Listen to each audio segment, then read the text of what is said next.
mo tún kí n káàbọ̀ sínú ìpàdé tòní ìpàdé ọlọ́mọlé ọlọ́mọ orílẹ̀-èdè lábàlá lérèfé náà láti ayọjú lójú fèrèsé bó la yọjú sí Japan la yọjú sí níbi tí ààrẹ Tinubu wà lọ́wọ́lọ́wọ́ níbi tí wọ́n ti ń ṣe ìpàdé àgbáyé tí orílẹ̀-èdè Japan tí wọ́n gbé kalẹ̀ pẹ̀lú àwọn orílẹ̀-èdè Áfíríkà kan ṣùgbọ́n ìròyìn ayọ̀ kan tó wá ń tibẹ̀ jáde táwọn kan ní kí wọ́n ṣe ìròyìn ayọ̀ mú ní ẹja sọ lọ́dọ̀ àwọn kan ìròyìn ayọ̀ ni èmi tiẹ̀ gbá ti Japan ju China lọ tán bá ní kí Nàìjíríà kan bá láàrin Japan àti China ìlú wo ni mo fẹ́ kí Nàìjíríà bá ṣe Japan lèmi fẹ́ kí Nàìjíríà bá ṣe ó dá ìròyìn tó wà bẹ́ẹ̀ náà tí ó jẹ́ ròyìn ayọ̀ fún ọmọ Nàìjíríà ni wípé wọ́n ní orílẹ̀-èdè Japan wọ́n ní wọ́n ti promise ààrẹ Tinubu wípé ẹ má wọ̀rí àjọ fọwọ́sowọ́pọ̀ àjọ kọ́mọlùwọ́ pé àwọn fẹ́ dá kàtígórì visa kan sílẹ̀ tí ò tí ì sí tẹ́lẹ̀ fún ọmọ Nàìjíríà nìkan pé àwọn sì ti pèsè ilé lẹ̀ fún wọn ilẹ̀ lẹ̀ fún wọn wípé wọ́n pe ìlú yẹn ní Kisarasu ní Japan lọ́hùn wọ́n ní kọ́ ọmọ Nàìjíríà kọ́ mọ́ yà sọ́tún kọ́ mọ́ yà sósì wọ́n ní kọ́ mọ́ bọ̀ ní Kisarasu pé àwọn fẹ́ bá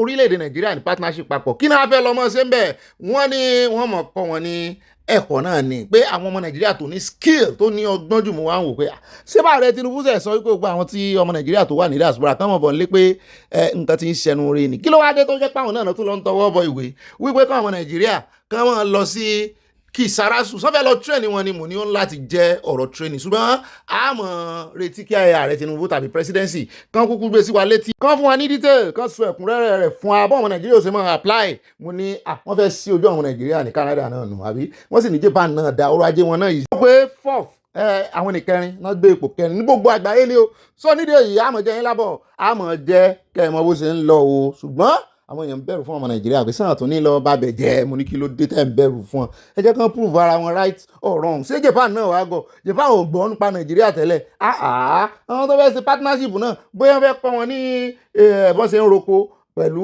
nǹkan ìgbàlódé ni partnership ìjọba sá ni àmọ́ bóyá olówó nú o yóò lówó nú àbí ó rà àjẹkẹ́ ẹgbẹ́ wọn ti jà ṣáájú ẹlẹ́ẹ̀dẹ́pẹ̀ẹ́dẹ́ ṣùgbọ́n àkíyèsí táwọn Nàìjíríà wa ń pè ní pé ààrẹ Tinubu call on Nigerians abroad to return says nation is rising again ibi táwọn Nàìjíríà ti wá ranjú mọ́ ìbáṣepọ̀ Japan tán ni wọ́n dìídì lọ pèsè ìlú kan sílẹ̀ pé eyín lẹ́ni kọ́ àwọn Nàìjíríà máa return home àwọn tẹ́ ẹ̀ tún fẹ́ kó lọ nǹkan ẹ wo ọ̀rọ̀ pèsè jẹ ọ̀rọ̀ dihun yóò níyànjú ẹ̀ mọ̀ wọ̀rí. wọ́n ṣe lọ́wọ́ ni ó ń sọkútù ọ̀wọ̀ lọ́wọ́ ní orí àrò bó bá ti jiná tán àájẹkẹ́ gbọ́ ọ̀rọ̀ ta ní kí tán ní kí bàbá mọ̀ gbọ́ bàbá náà ni ó yanjú ẹ̀ ògiri ti wá létí tí ọba ń lé tí ọba lóko. ẹ jẹ́ àkọ́ bẹ́ẹ̀ ẹ jẹ́ wá dé ọ̀dọ̀ bọ́dà Solomon ọba Solomon lórí ọ̀rọ̀ ti Aláàfin of Ọ̀yọ́ àti ti Ọọ̀ni of Ifẹ̀ abẹ́ fún yín lọ́pdéètì. ṣùgbọ́n ká tó gbọ́rọ̀ lẹ́nu ọba Solomon sọ àwọn ọ̀rọ̀ kan tó nítumọ̀ tó milẹ̀ tìtìtì ò tọ́sí pọ̀ nú rẹ̀ ṣùgbọ́n àwa rí àwòrán kan tó ń pín kiri mọ́ ní wọ́n tún ti ṣe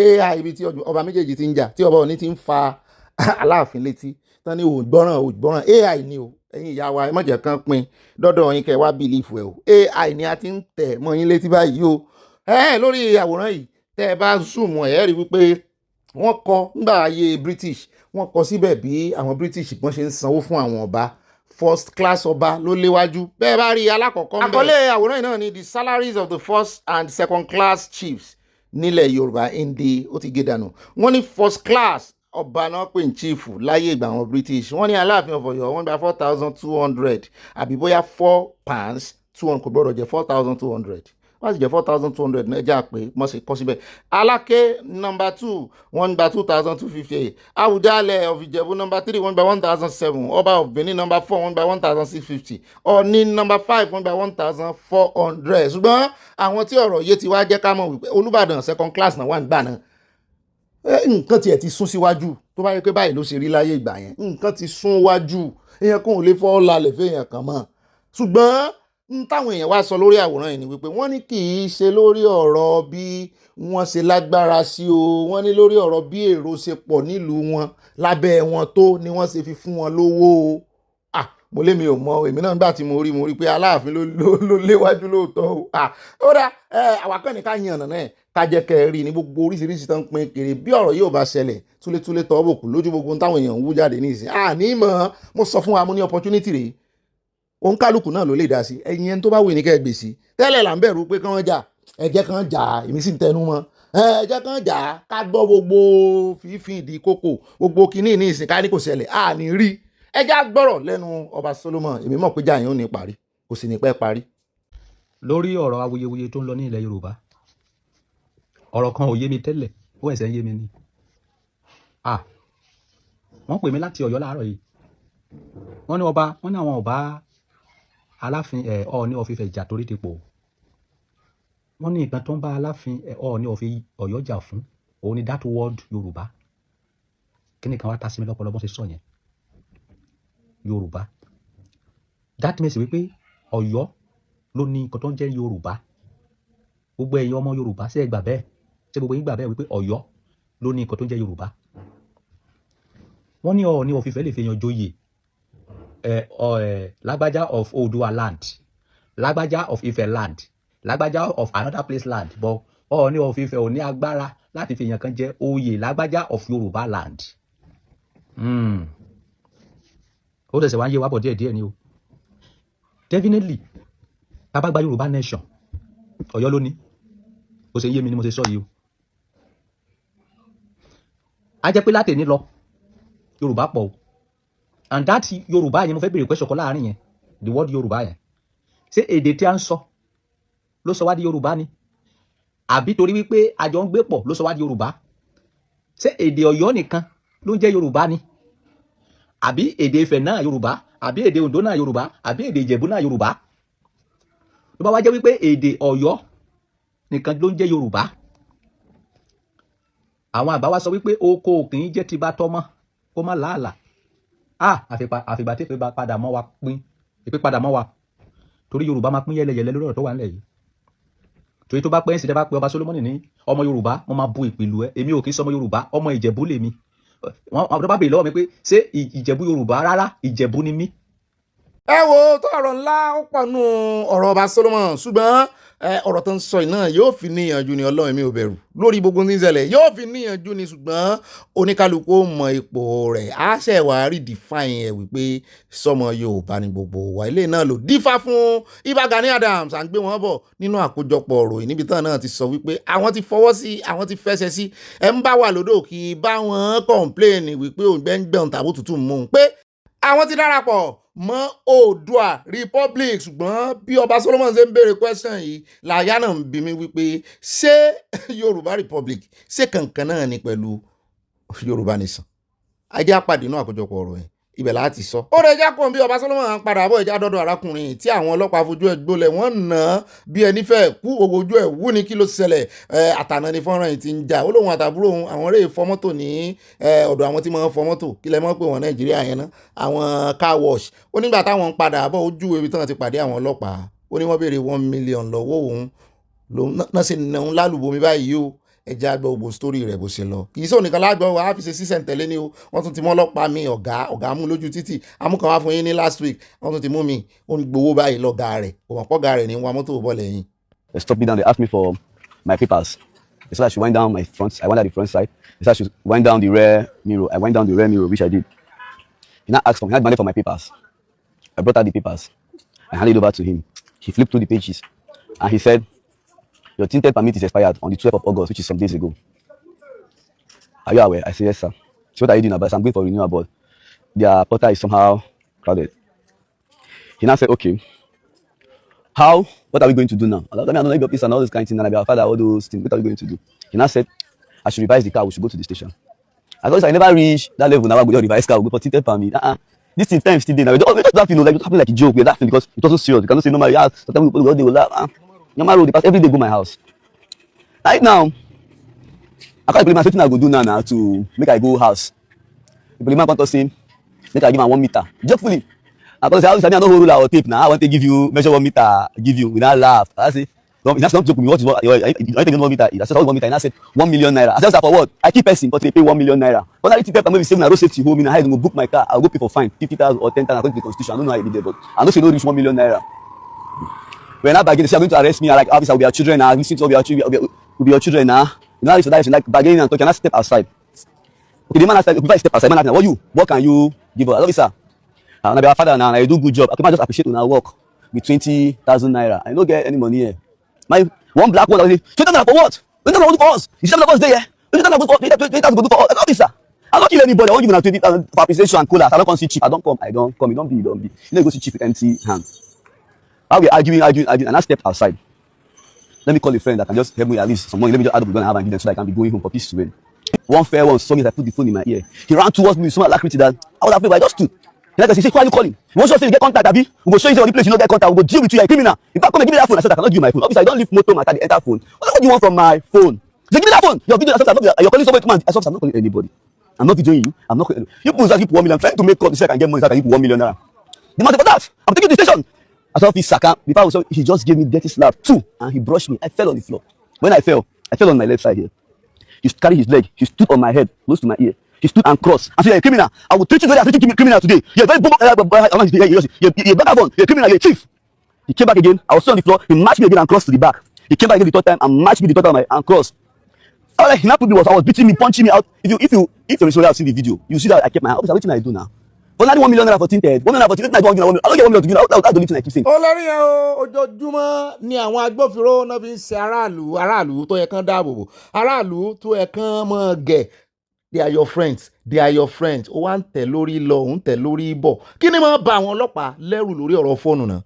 Ṣùgbọ́n àwọn ọlọ́pàá ti jẹ́ wa lábọ̀ lórí àwọn ọmọ yẹn o, lórí àwọn ọ́fíìsà wọn, torí à ń gbọ́ pé wọ́n lé wọn. Ṣùgbọ́n ìkànnà àwọn PRO wọn ni wọn ti lé wọn o. Ṣùgbọ́n wọ́n ń fèsì wáráǹtì lọ́wọ́ wọn ní àwọn tó kúkú ń bẹ́ẹ̀ náà tán ń ṣerú ẹ̀ wọ́n ní fi kọ́gbọ́n. Ẹ jẹ́ á lọ sọ́dọ̀ ọlọ́pàá mi. Fọ́nrán wọn pọ̀ lónìí.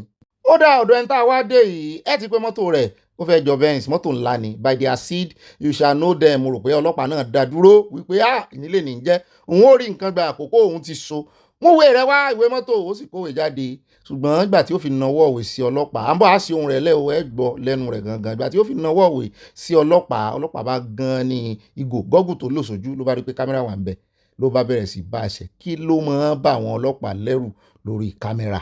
Okay, I can't take my glass. What happened? Why are you hitting me? What's the problem? What's the problem? What have I done? Why are you hitting me? Why are you touching me? Why are you touching me?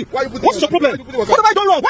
What have I done? I cannot wear my glasses again. Ẹ wo ń tẹrọra rí yẹn já fi kọ́gbọ́n à ń bọ̀ lórí ẹlẹ́ẹ̀kẹta wọ́n pọ̀ o mẹ́tàlá kan ló ń bẹ lónìí o gbogbo ẹ̀yin èèyàn ọmọ Nàìjíríà wọ́n ti mọ̀ pé kámẹ́rà lẹ fi ń tó àwọn láṣìírí wọ́n sì ti mọ̀ wípé ẹ máa ń fi sára aṣọ ẹ máa ń fi sójú bíi gọ́gù bẹ́ẹ̀ náà ni ẹ máa ń lo ti fóònù wọ́n mì níyìn o àṣírí wọn tú gan lójú kámẹ́rà ní ìsìn wọ́n fún bọ̀bọ̀ ń gba gbòs gidi ni tá a fi kó lọ́dọ̀ rẹ o ẹ já lọ bòmíì ọ̀gá wà lẹ́yìn kì í ṣe lè tá a fi hàn yín ní last week o ó ti gbowó àbẹ̀tẹ́lẹ̀ ẹgbọ́n tọ́gà rẹ̀ sọ ọgbà tọ́gà rẹ̀ súnmọ́.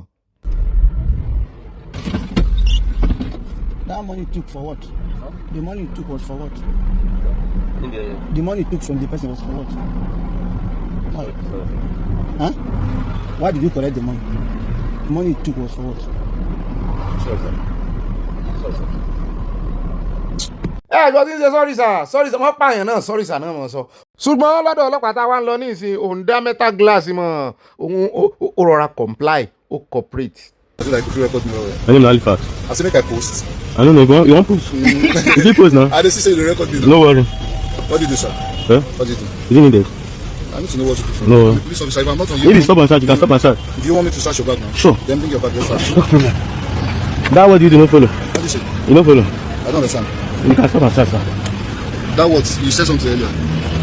I said you don't have to ask about my personal life about like my job. Seriously, I don't need to know. Put it on the shashi. No follow. You can put them down.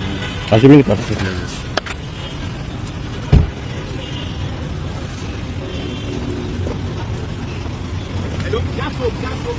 Where are you heading to? Yeah. We are heading to Ochi Road. Yes, sir.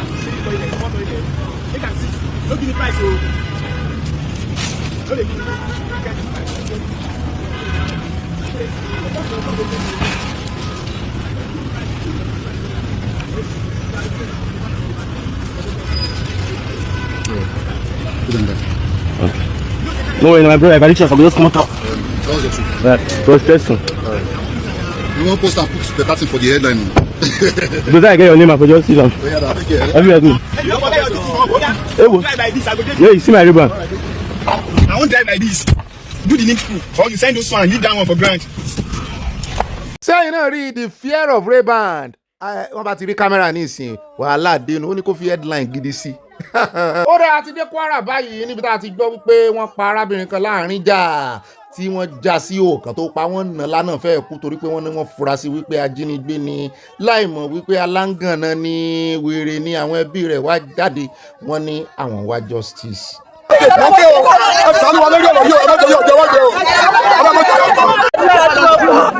Èmi làbúrò rẹ̀ àti bí ìtura ní pọ́blẹ́mù yọdún tó ti pẹ́ ní ìgbẹ̀díyà tí bàbá náà kú sí òsì bímọ sáyé ó gbẹ bí sísá rẹ̀ sáyé lẹ́yìn kò lè tọrọ owó kò ní jẹun ó sì tún wọlé wá ọlọ́pẹ́ bàbá bí àwọn ìjọba kọ́ bàbá dá sí òkè àyà bá jẹ wá gbé ọlọ́pẹ́ kó kọ́ wá jẹ́ lọ sí i o. Ó ga ò bàbá ń sunkún àmọ́ ríran o ara ń kan everybody báyìí o ẹni tán jẹ́ èèyàn wọn gbé tán ń pa àwọn èèyàn káàkiri ara ń kan wọ́n ẹni tán bá mú tán bá rí. Àwọn ọ̀ríjínà ajínigbé wọ́n ń pa èèyàn wọ́n á gbowó lọ́wọ́ ẹbí wọn. Àwọn tán ń jí gbé tán ń gbowó lọ́wọ́ ẹbí wọn àwọn náà tún wá sí èèyàn mú ní ìsìn wọ́n pa ènìyàn. Pípa wá ń pa pípa jẹ ní Nàìjíríà àtàwọn kírímínà tí ń pààyàn kírímínà gangan àtàwọn tí ò ṣe kírímínà ṣùgbọ́n tó ń fura sí èèyàn táwọn náà ń pààyàn táwọn náà wá di indirect kírímínà tó ń pè ní jungle justice. Ó ti dojúrú ní jẹ́ bẹ́ẹ̀ ní Nàìjíríà bí ẹsẹ̀ tẹ́ lọ sàn tó sí èèyàn mú láàbù ebo ṣẹlẹ̀ ń rómi náà tán náà sí àwọn ọdẹ mú àbáwọn tó ń pààyàn gangan originally àbí ìjọba tí ò tiẹ̀ dá sáwọn méjèèjì ó mà ṣe o. Ó ló dífá fún bí tá ń lọ yìí náà àpéjọpọ̀ tẹ́ ń wò yìí táwọn olùkọ́ ló ti ṣẹlẹ̀ ní Plateau níbi tí ìkan nú àwọn ọmọ Fúlàní lẹ́ ń wò yìí ṣùgbọ́n wọ́n ní pásítọ̀ ni mú ní mi ò gbọ́rí bẹ́ẹ̀ náà ló fẹ́nu ara rẹ̀ sọ ó lórúkọ wọ́n sì mọ̀ dáadáa wọ́n ní Reverend Ibas yóò dárúkọ ara rẹ̀ ló wá gbóhùn sókè ó ní ẹ̀yin lénìí ẹ̀yin lọ́la ẹ̀yin náà lánàá bí ẹkún apọkọ jẹ orí gbogbo yín ní dáa sí ó sọ kò bá kún gbé ọ̀rọ̀ ìyá láyọ̀ ọ̀rọ̀ pọnrípọn gbá ọ̀rọ̀ sí àwọn ọmọ ìmì etí àlà ó náà da Nàìjíríà rú ó ní 80% ọgọ́rin ìdá ọgọ́rin nínú gbogbo ikú tó pa wọ́n ní Plateau ní Benue ní àti ní gbogbo Middle Belt ó ní ọgbọ́n àwọn Fúlàní ló ti wá ó ní ẹgbàgbé gbogbo elders darandaran àtàwọn farmer onírọ́ ni ó ní terrorism ni ó ní wọ́n fẹ́ wipe out generation ni mo ní ó tiẹ̀ dá ọmọ náà láàrán síná ó yá ó ti gba Jésù tiẹ̀ ṣùgbọ́n ó mọ̀ọ́mọ̀ kọjú sọ́jà ó sì sọ̀kò sọ́jà ara ilé rẹ̀ lùbá ẹjẹ́ àwò bí oko ńlá oko ọ̀rọ̀ rẹ̀ bó ṣe ń bà wọ́n lọ́gọ tó ń bà wọ́n lágbárí wọn ọlọ́pàá àwọn ọ̀gá wọn náà wà ń bẹ gbogbo àwọn stakeholder àwọn èèyàn ńláńlá lókun bẹ́ẹ̀ bá ń ga wọn rẹ̀ sókè. Fulani Osun, Fulani Ekiti, Fulani Sokoto, Fulani Katsina, Fulani Kaduna, Fulani Plateau, Fulani Benue, Fulani Taraba. Are you the only tribes in Nigeria? You are not the only tribe. There is nothing like profiling of a people. I'm a Fulani man. I'm a grandfather of 8 grandchildren. And we just have to speak the truth. The Bible says you shall know the truth, and the truth shall set you free. As long as we continue to glouse over the truth, we will never get the answer. And I want to say this to our security men. Until justice is done, there will never be a solution. If you get a Fulani man that is a killer, deal with him as a killer. If you get a Bureau man that is a killer, deal with him as a killer. And this will come to an end. But you don't give certain people advantage over other tribes.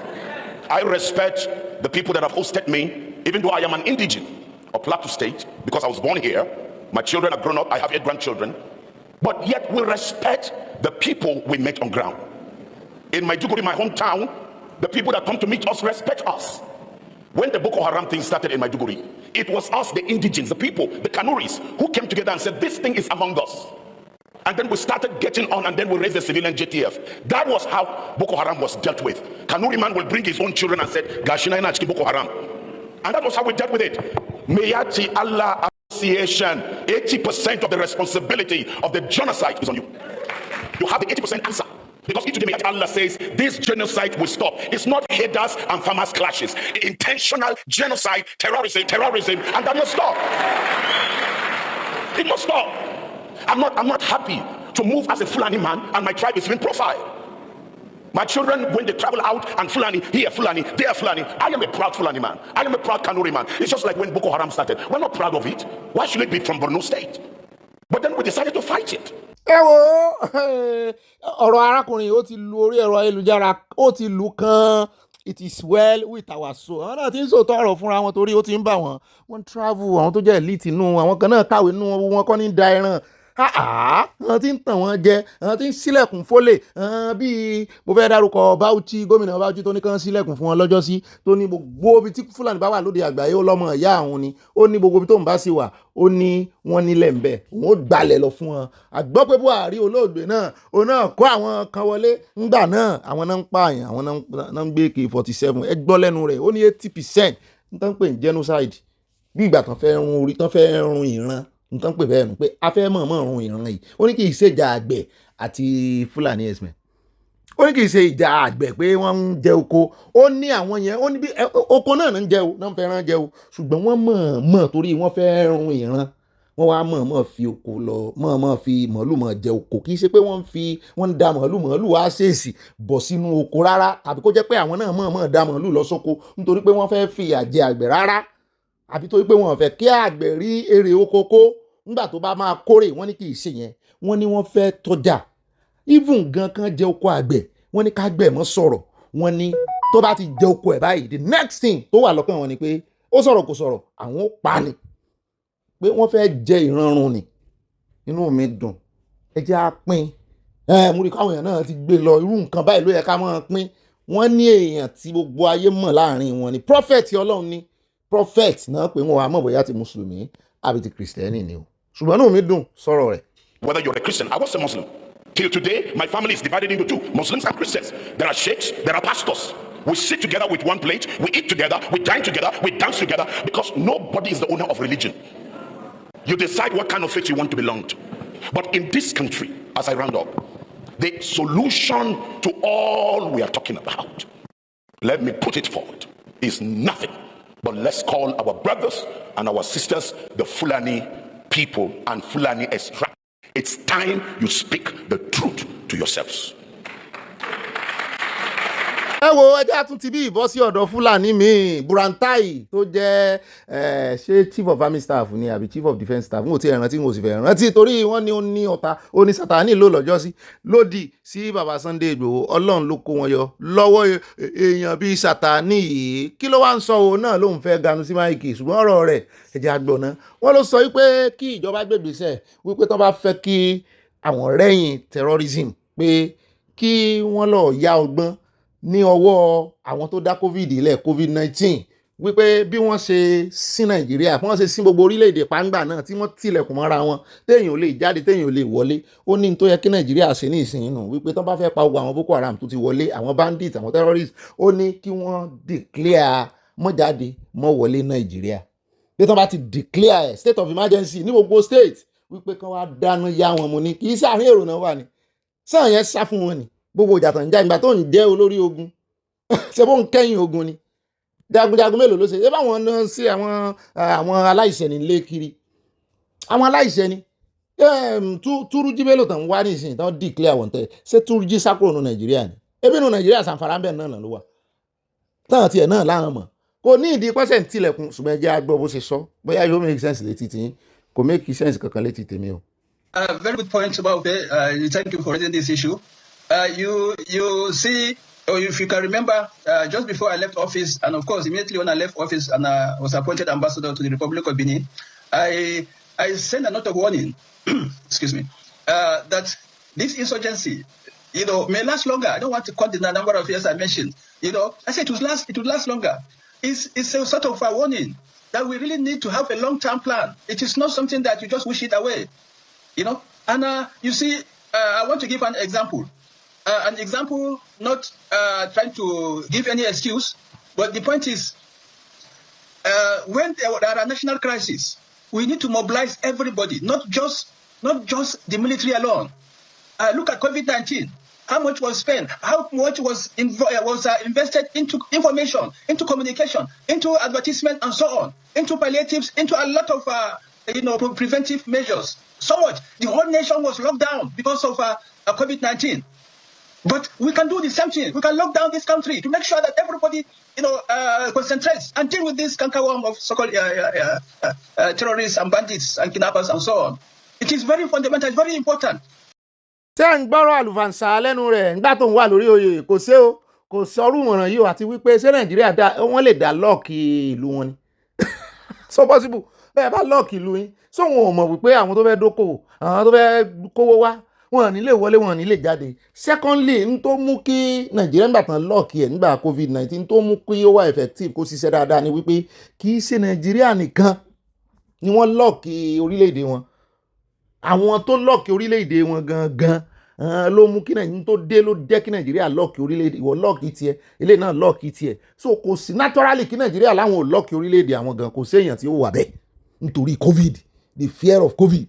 Eléyìí so o lè fi the fear of COVID wé the fear of terrorism nítorí wọ́n ń gbàbọ̀dé ààrẹ èèyàn gbàbọ̀dé lóòótọ́ nídìí ti COVID ṣùgbọ́n nídìí ti terrorism àwọn tó ń gbàbọ̀dé àwọn tó wà ń bẹ̀ ọdún mélòó ló fi ṣèjọba náà tó sẹ̀ wà rántí pé oríṣiríṣi.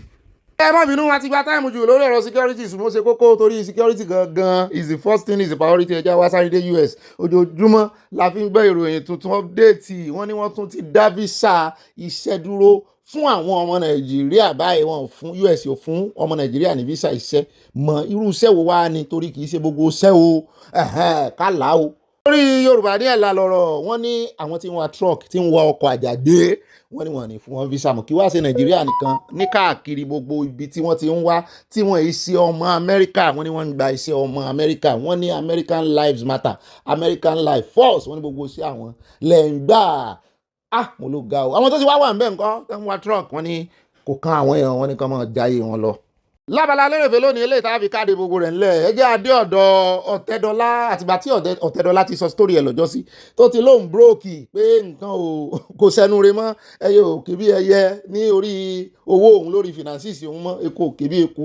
Àwọn èèyàn ní ṣé wàá lè rí bíi ti àwọn aláìní mu ní rárá ṣùgbọ́n kò dàbí ti tẹ́lẹ̀ fóònù náà mọ́ ẹkọ́nọ́mì rẹ̀ ò rí kọ́nà bẹ́ǹdì nǹkan le koko fún un náà láti wá ń gbọ́ update ní ìsìn wípé ilé ẹjọ́ wọn ni wọ́n ti ṣíṣí Zenon Petroleums ní Victoria Island ilé iṣẹ́ rẹ̀ ni wọ́n ní headquarter rẹ̀ nítorí pé ó jẹ owó 7.2 billion naira. Wọ́n ní owó ló jẹ́ o orílẹ̀-èdè Nàìjíríà gan jẹ owó inú orílẹ̀-èdè Nàìjíríà náà ló sì ti ní headquarter rẹ̀ gbèsè bá gbèsè ńlẹ̀ ni wọ́n máa ń sọ fún yín pé ọ̀pọ̀lọpọ̀ àwọn olówó tẹ́ rí gbèsè ló pọ̀ jù ní owó wọn. Dangote tẹ́ ń wò yẹn náà ọjọ́ tá ti rí tiẹ̀ ní mo bà tú gbèsè ló pọ̀ jù gbèsè gbọ́ tí Ọ̀tẹ́dọ́lá sọ tó nígbà tó owó wà lọ́wọ́ òun tóun sì ń jẹ́ Ọ̀tẹ́dọ́lá gangan ó fẹ́nu ara rẹ̀ sọ ni ṣùgbọ́n àwọn èèyàn ò fẹ́ nígbàgbọ́ nígbà tóun sì ń jẹ́ Ọ̀tẹ́dọ́lá wípé wọ́n máa ń rán àwọn oge àwọn obìnrin láti báǹkì wá tò sẹ́nu ọ̀nà àwọn ẹnu ilé wọn náà máa ń jíun láàárọ̀ bíi coming to America ọmọ ọba oníṣùgbọ́n nígbà tó sáfẹ́rẹ́ tó kù díẹ̀ kí akíkanjú ó fẹ̀yìn lélẹ̀ ó ní ẹ̀yìn ológbò ìkànlẹ̀ ní àsámọ̀ ọ̀rọ̀ tó ń pa ó nígbà tí tábọ̀tà àwọn òrọ́ọ̀nù mọ́ ó ní wọ́n sì kíni wọ́n rán àwọn tọ́ọ̀gì wọ́n wá ń béèrè owó lọ́wọ́ wọn àtúbọ̀tán rẹ̀ rèé o àgbọ̀ pé tọ́ọ̀gì lórí ìgbàbẹ̀ ṣùgbọ́n wọn lágídí tipátìkúkù náà fi gba odidi ẹ̀kọ́ta rẹ̀ lọ́wọ́ rẹ̀ wọ́n á ṣe o àyípadà olówó sí tálíkà ní òyìí sí àbí kí ló fẹ́ dà ó fẹ́ dọ́lọ́run ni kò lè dọ́lọ́run. Ọ̀rẹ́ ilé láti káde gbogbo abala lérèfé lẹ̀ ẹja dé Ifẹ̀ ọ̀la ní òkè ìsàlẹ̀ yìí o tó ní mọ̀ pálẹ̀ ilẹ̀ mọ̀ gbọ́rọ̀ yìí báyìí bí ó bá fi dọ́là ẹjọ́ ọjà túyáyá ká túyáyá. Kárè pàdé olóyè Sunday Igboho ṣà ọ̀kan lọ́wọ́ ẹni kí n mọ̀ sọ fẹ́ mú sí ẹni o gbogbo wa pátápátá àtọmọ Ọ̀yọ́ àtọmọ Ifẹ̀ àtọmọ Yorùbá gbogbo ọmọ Yorùbá pátápátá ẹja rè pàdé eléyìí ló pa wá pọ̀ ẹ gbójú kúrò lára tí ó tú wa ká gbójú kúrò mẹ́ni tó pa wá pọ̀ ní kẹ́ ẹ jẹ́ ká concentrate lé lórí ẹ̀fà wọn baálẹ̀ wọ́n ń jayé orí wọn ni tó bá yá wọn bẹ̀ra wọn wọ́n bá bẹ̀ra wọn tán àwa náà ò bẹ̀ra wa àbí ó dáa. Lọ́la ní ààfin ọba Ọọ̀ni of Ifẹ̀ ibẹ̀ ni bàbá wa Sunday Igboho ṣà gbogbo ẹ̀yin tẹ́ ń béèrè kí ló dé wọ́n lọ sọ́dọ̀ gbogbo ọba wọn àti ìdọ̀dọ̀ Aláàfin ẹ máa fọkàn balẹ̀ ẹ máa fara balẹ̀ ó dà ẹjẹ́ ànìsùn náà àkójọpọ̀ ròyìn ó kún fọ́fọ́ ẹ má bàa pín ipò bá dénú yín o God bless you. ẹ jọ̀ọ́ ẹ má bínú ẹ jẹ́ ń fẹlẹ́ ìkún o ọ̀rọ̀ Yàyà Bello ó wá gba àmójútó báyìí o níbi tá a ti gbọ́ tán sọ wípé àti ẹ̀rí fọ́nrán rẹ̀ ni níbi tó ti ń pàṣẹ fún àwọn ọmọ ilé ìgbìmọ̀ Kogi wípé kán mọ́ wo wájú kán mọ́ wẹ̀yìn kán mọ́ wọ̀ tún kán mọ́ wò sí kán di etí wọn pa kán mọ́ gbọ̀ pa pé n tó ń bá sọ fún wọn nìkan nìkan ṣe kán rè gbárùkù ti Òdòdó tó jẹ́ gómìnà wọn ń bẹ̀ pé kán mọ́ ti ẹ̀yí ọwọ́ rẹ̀ wò kán mọ́ béèrè ẹjọ́ lọ́wọ́ rẹ̀ tó bá ti sọ fún wọn òun náà nìkan ṣe o. So you are going in there now. Go and cooperate with the Speaker, other members of the House of Assembly of Kogi State, and the part of those that will support Governor Ahmed Usman Ododo. Are you getting my point? In everything that comes to the assembly, everything. Even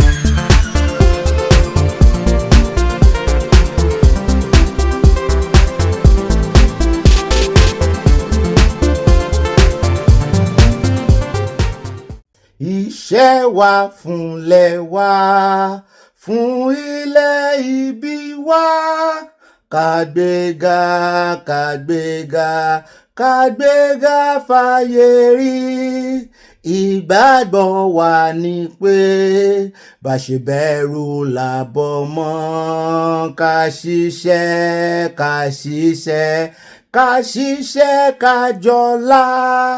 Ìṣọ̀kan àtòmìnira ní kẹjẹ ká máa lépa, tẹ̀síwájú fọ̀pọ̀ ire àtòhun tó dára. Ọmọ Oòduà dìde, bọ́ sípò ẹ̀tọ́ rẹ. Ìwọ ni, èmi ni, gbogbo wa ní ìmọ́lẹ̀ ògo adúláwọ̀. Stanza 3 again. Ìṣọ̀kan àtòmìnira ní kẹjẹ ká máa lépa, tẹ̀síwájú fún ọ̀pọ̀ ire àtòhun tó dára. Mi ẹni ṣe orin hymns lákòrin àkọwọlé náà ni a dúpẹ́ lọ́wọ́ Ọlọ́run nítorí wípé nínú orin yẹn gangan ó ní belief system wá wà, ó ní credence wá wà, ó náà ni tó jẹ́ national unity gbogbo Yorùbá wà, gbogbo wa là ń kọ́, ó lè mọ́ dénú gbogbo wa. Ṣùgbọ́n àwa tá a mọ̀ túmọ̀ ẹ̀, tá a mọ̀ láti bẹ̀rẹ̀ dópin, tá a mọ̀ lyrics ẹ̀, tá a tún wá mọ̀ n tó sodo òótọ́ tó sodo sínú ẹ̀, ẹ mọ̀ jà fi ṣeré o. Ilé ìmọ̀ fi kí n káàbọ̀ sínú ìròyìn tó ní ìpàdé ọlọ́mọdé ọlọ́mọ orílẹ̀-èdè, níbi táwọn létí mọ́ ọ̀wẹ̀ta tí ń bá gbà jẹun níbi tí àtijọ́ ń pọ̀ mọ́ lùbọ̀ ọmọdé gbọ́n àgbàgbọ́n la ìdálẹ̀ Ifẹ̀. Ibà ròyìn náà ní ibà gbọ́n rébẹ̀ bá ìrànà ibà sáwọn olè náà ní ibà kanjọ́ abẹ́ǹkó ibà rìn gẹ́nìgẹ́ni tí ń gún mi àti ń gbóyù rìn gẹ́nìgẹ́ni mo tún ti kó ń tẹ́ mọ́ jẹ́dí omi náà ní ibà pàpà parada àyà parada òwúdọ̀ ọ̀gá rẹ̀ parada òwúdọ̀ àyànú abala comment section abala ẹ̀yìn olólùfẹ́ wa oyè ju bó ṣe yé àlọ́. Èmi náà ní ibà pakọ́kọ́ àwọn òpèkè ọkọ̀ àwọn 616 kò sàrúgbó ń bí ẹ tó lè pè mí ní ibà lọ tààràtààrà tọ́rọ̀ bá ti di ọ̀rọ̀ òtítọ́ àtòdodo torí sàn láàrin ajẹ́nímú ní pẹ́kọ̀rọ̀ èmi náà ní bá confirm ẹ̀kọ́ tó sẹ́ndì ẹ̀ mọ́bọ̀n sẹ́ndì ìròyìn fòkàn náà jọ mọ́ yẹ̀wò tó bá ṣe mistake ibi tó ṣe mistake náà ní kó padà sí kó ti lọ ṣàtúnṣe. Bẹ́ẹ̀ náà ni ẹ lè pè mí ní ibà fayọ̀kọ́ọ̀tì ibà nú mi dùn ibà yọ̀ mí kún, èmi náà ní ibà amúnútutù láìsẹ̀ fún amúnútutù, èmi náà ní ibà gbé wọn débẹ̀ ibà sanjọ́ abẹ́ ń kó torí gbogbo ọwọ́ ló ń ro mí báyìí tó bá ti jọ́rọ̀ òtítọ́ àtòdodo ni àmọ́ sanjọ́ abẹ́ ń kó náà ni adúpẹ́ lọ́wọ́ Ọlọ́run ẹ wá lè fa fọ́ balẹ̀ kẹ́pẹ́ ní ibà kéde fún Yorùbá ní sàkáàfàtà tí ń bá ní mọ́ kíra mi gbogbo ibi tẹ́ fi mí joyè dé àpẹ̀ ń bẹ̀. Ó dá adúpẹ́ lọ́wọ́ Ọlọ́run o, a gbé gbogbo ògo òṣùbà gbogbo ọlá gbogbo kùndùsì ládàpadà sọ́dọ̀ Ọlọ́run. Bẹ́ẹ̀ náà ni èèyàn mi mo mọ rírì yín o, tẹ́ ń bá wa pé tẹ́ ń fààyè lẹ̀ nínú comment section, bẹ́ẹ̀ náà ni tẹ́ ń love tẹ́ ń like. Adúpẹ́ pé òkun Ọlọ́run ní gbé wa débẹ̀ kì í ṣe èèyàn kan o. Bàbá Sunday Igboho ṣe ti gbọ́ wípé wọ́n lọ fẹ̀ ọ̀la ni ọlọ́la sátidé ẹja túyà gbọ́ èèyàn mọ́ fẹ́ ẹ má jẹ́ kí ìjà wọn ọba méjèèjì wọ́n parí ìjà wọn o. Èmi ti ń sọ fún yín o, wọ́n parí ìjà wọn tó bá yá tó bá sú wọn tó bá ti fẹ́ mọ́ di aláṣejù bàbá ṣètẹ́ oníkálukú wọn ni ó wọ́n bára wọn sọ̀tọ̀ ọ̀rọ̀. Ṣùgbọ́n adúpẹ́ àwọn àgbààgbà náà ti dìde wọ́n ti ń bá wọn sọ̀tọ̀ ọ̀rọ̀. Ó dá lónìí jẹ́ ní abẹ̀lọ́wọ́ ànípẹ́ rárá bá a ṣe mọ́ ṣe náà ní ọ̀rọ̀ ilé wa torí bá a ṣe ń ṣe ń bí ìwọ bùnmí ní. Ó dá alákọ̀ọ́kọ́ gbogbo ilé ìtẹ́rí inú abala lérèfé ayọjú lójú fèrèsé lójú wíńdò ni ó ti di àfìsẹ́yìn tí eégún fi sọ ò. Ó dá alákọ̀ọ́kọ́ náà kò rí ìròyìn ní abala ibi tá a ti mọ́ dam tútù síwájú ká lè tẹ̀lé tútù tá a ti mọ́ ju ibi tá a ń lọ ajúwé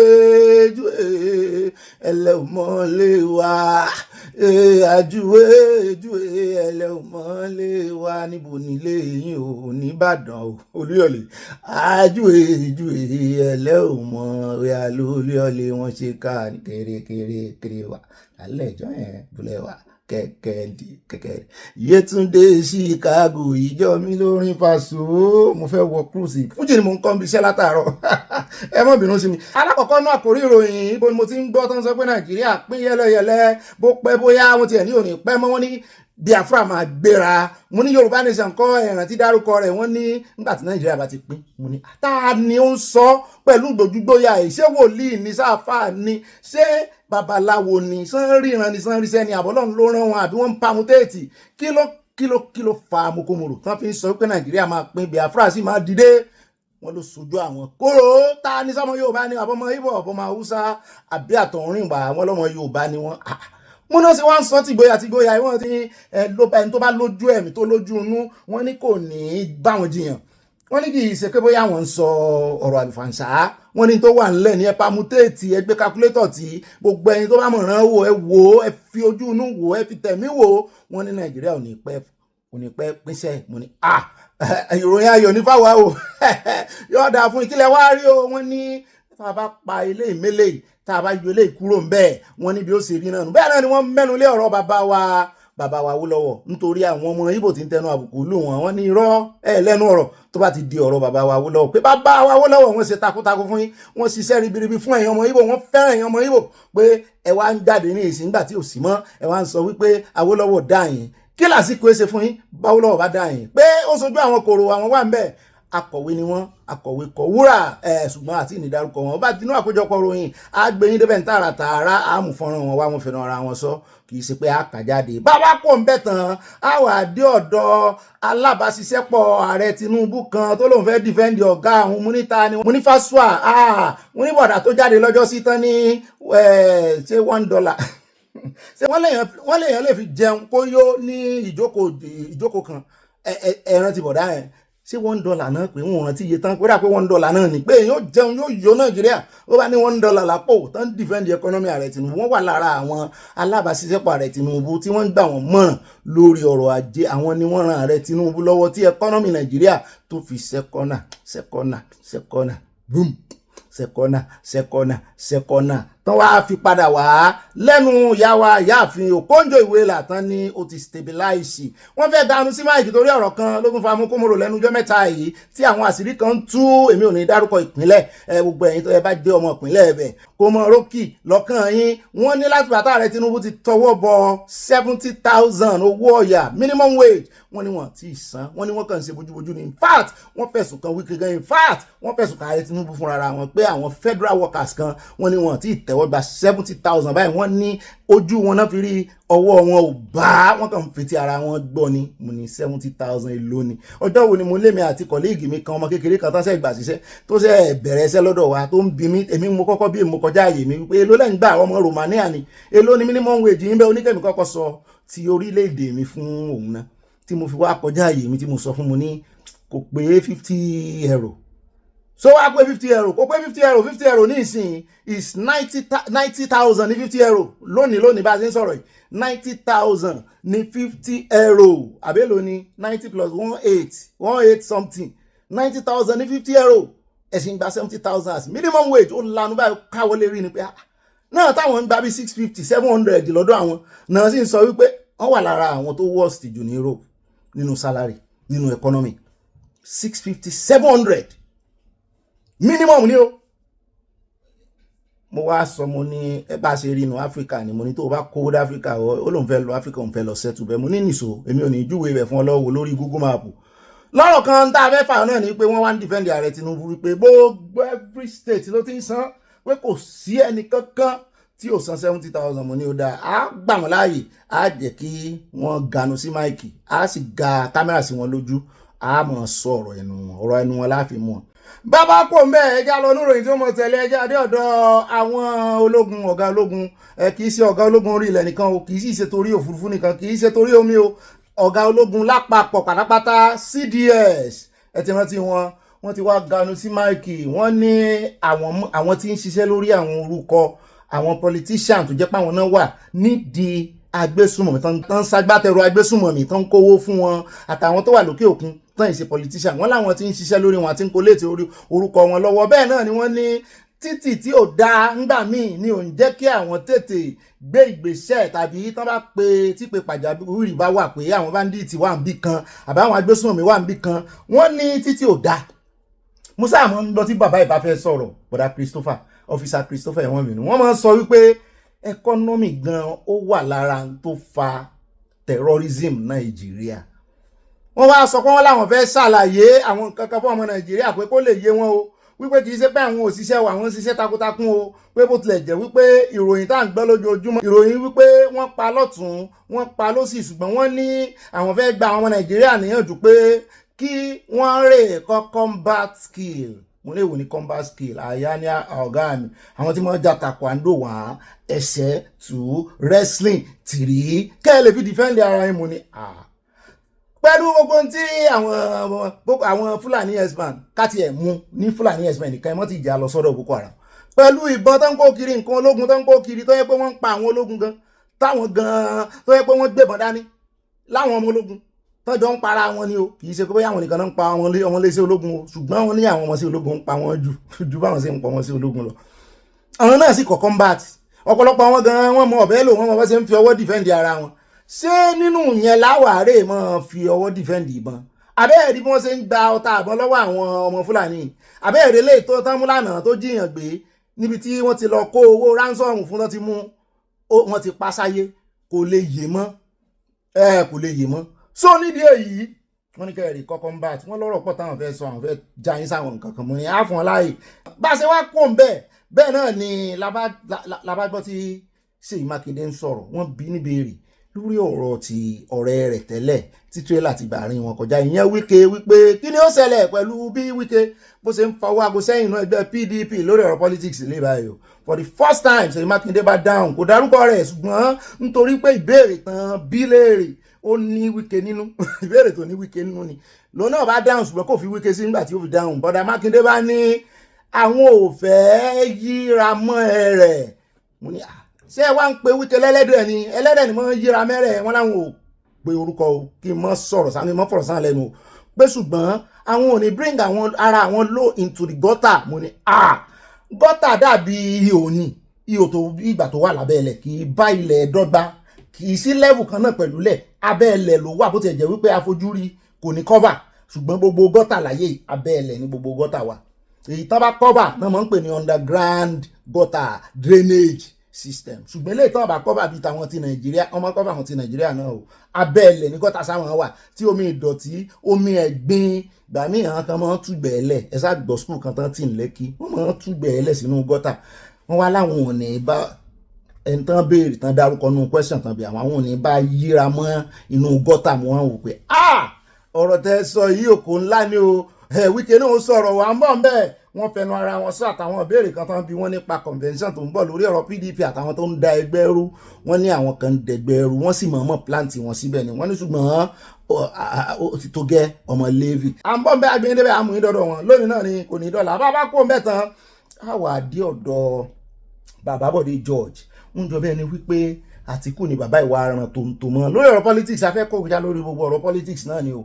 Wọ́n sọ kò bá kún bí ọ̀rọ̀ sí, wọ́n ní manipulator ni, wọ́n lòun gangan ló ń dẹgbẹ́ ẹrú, wọ́n ní kì í ṣe Wike nìkan, wọ́n ní Wike gan-an, wọ́n nínú ló bí Wike débi tó bára rẹ̀ yìí tó fi ní òun ò ní bẹ́ẹ̀ni bọ́dì ṣe àfẹni tó bá gbà fún ààrẹ Tinubu. Mo ní Wike ti sọ gbogbo ọ̀rọ̀ ìtumọ̀ náà ni wípé òun ò fọwọ́ sí gbogbo candidate kó wù kẹ́ẹ̀mú kẹ́ẹ̀ fọwọ́ sínú ẹgbẹ́ PDP. Candidate òun ni ààrẹ Tinubu ọ̀gá àwọn tó wà ní ẹgbẹ́ APC.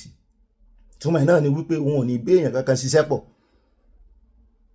Ẹ bá lọ mú Jonathan, ẹ bá mú Peter Obi, ẹ bá lọ Paradise kẹ ó lóun ò ní báyìí kankan ṣiṣẹ́ pọ̀ àfi tẹ́ ẹ bá tí PDP bá jáde tẹ́ bá sọ wípé ààrẹ Tinubu náà fọwọ́ sí. Mo ní Wike so lágbára tó bẹ́ẹ̀ náà ni, ṣùgbọ́n àwọn èèyàn ti sọ ọlẹ́ni tí ó mú balẹ̀ náà ló ti fèsì ẹ̀ ìyẹn Ṣèyí Mákindé. Wọ́n ní Jagaban of Ọ̀yọ́ state àmbọ̀ ń bẹ́ẹ̀ àgbéǹdébẹ̀ lẹ́kùnrẹ́rẹ́ bàbá kò ń bẹ̀ tán á wà dé ọ̀dọ̀ Ìbà Gani. Gbogbo ìlàkàkà wọn láti tún ọ̀rọ̀ ṣe, láti mọ̀ jẹ́ kí orí àgbàlagbà yẹ, torí wọ́n ní àgbà kì í wà lọ́jà kórí ọmọ tuntun wọ́, ṣùgbọ́n ní ìsìn àwọn tí ń bára wọn fa ìkì í sọmọ tuntun náà méjèèjì, bó lè jẹ́ pé ọ̀dọ́ náà fi jọba, ṣùgbọ́n ipò tán wà yẹn ipò àgbà ni.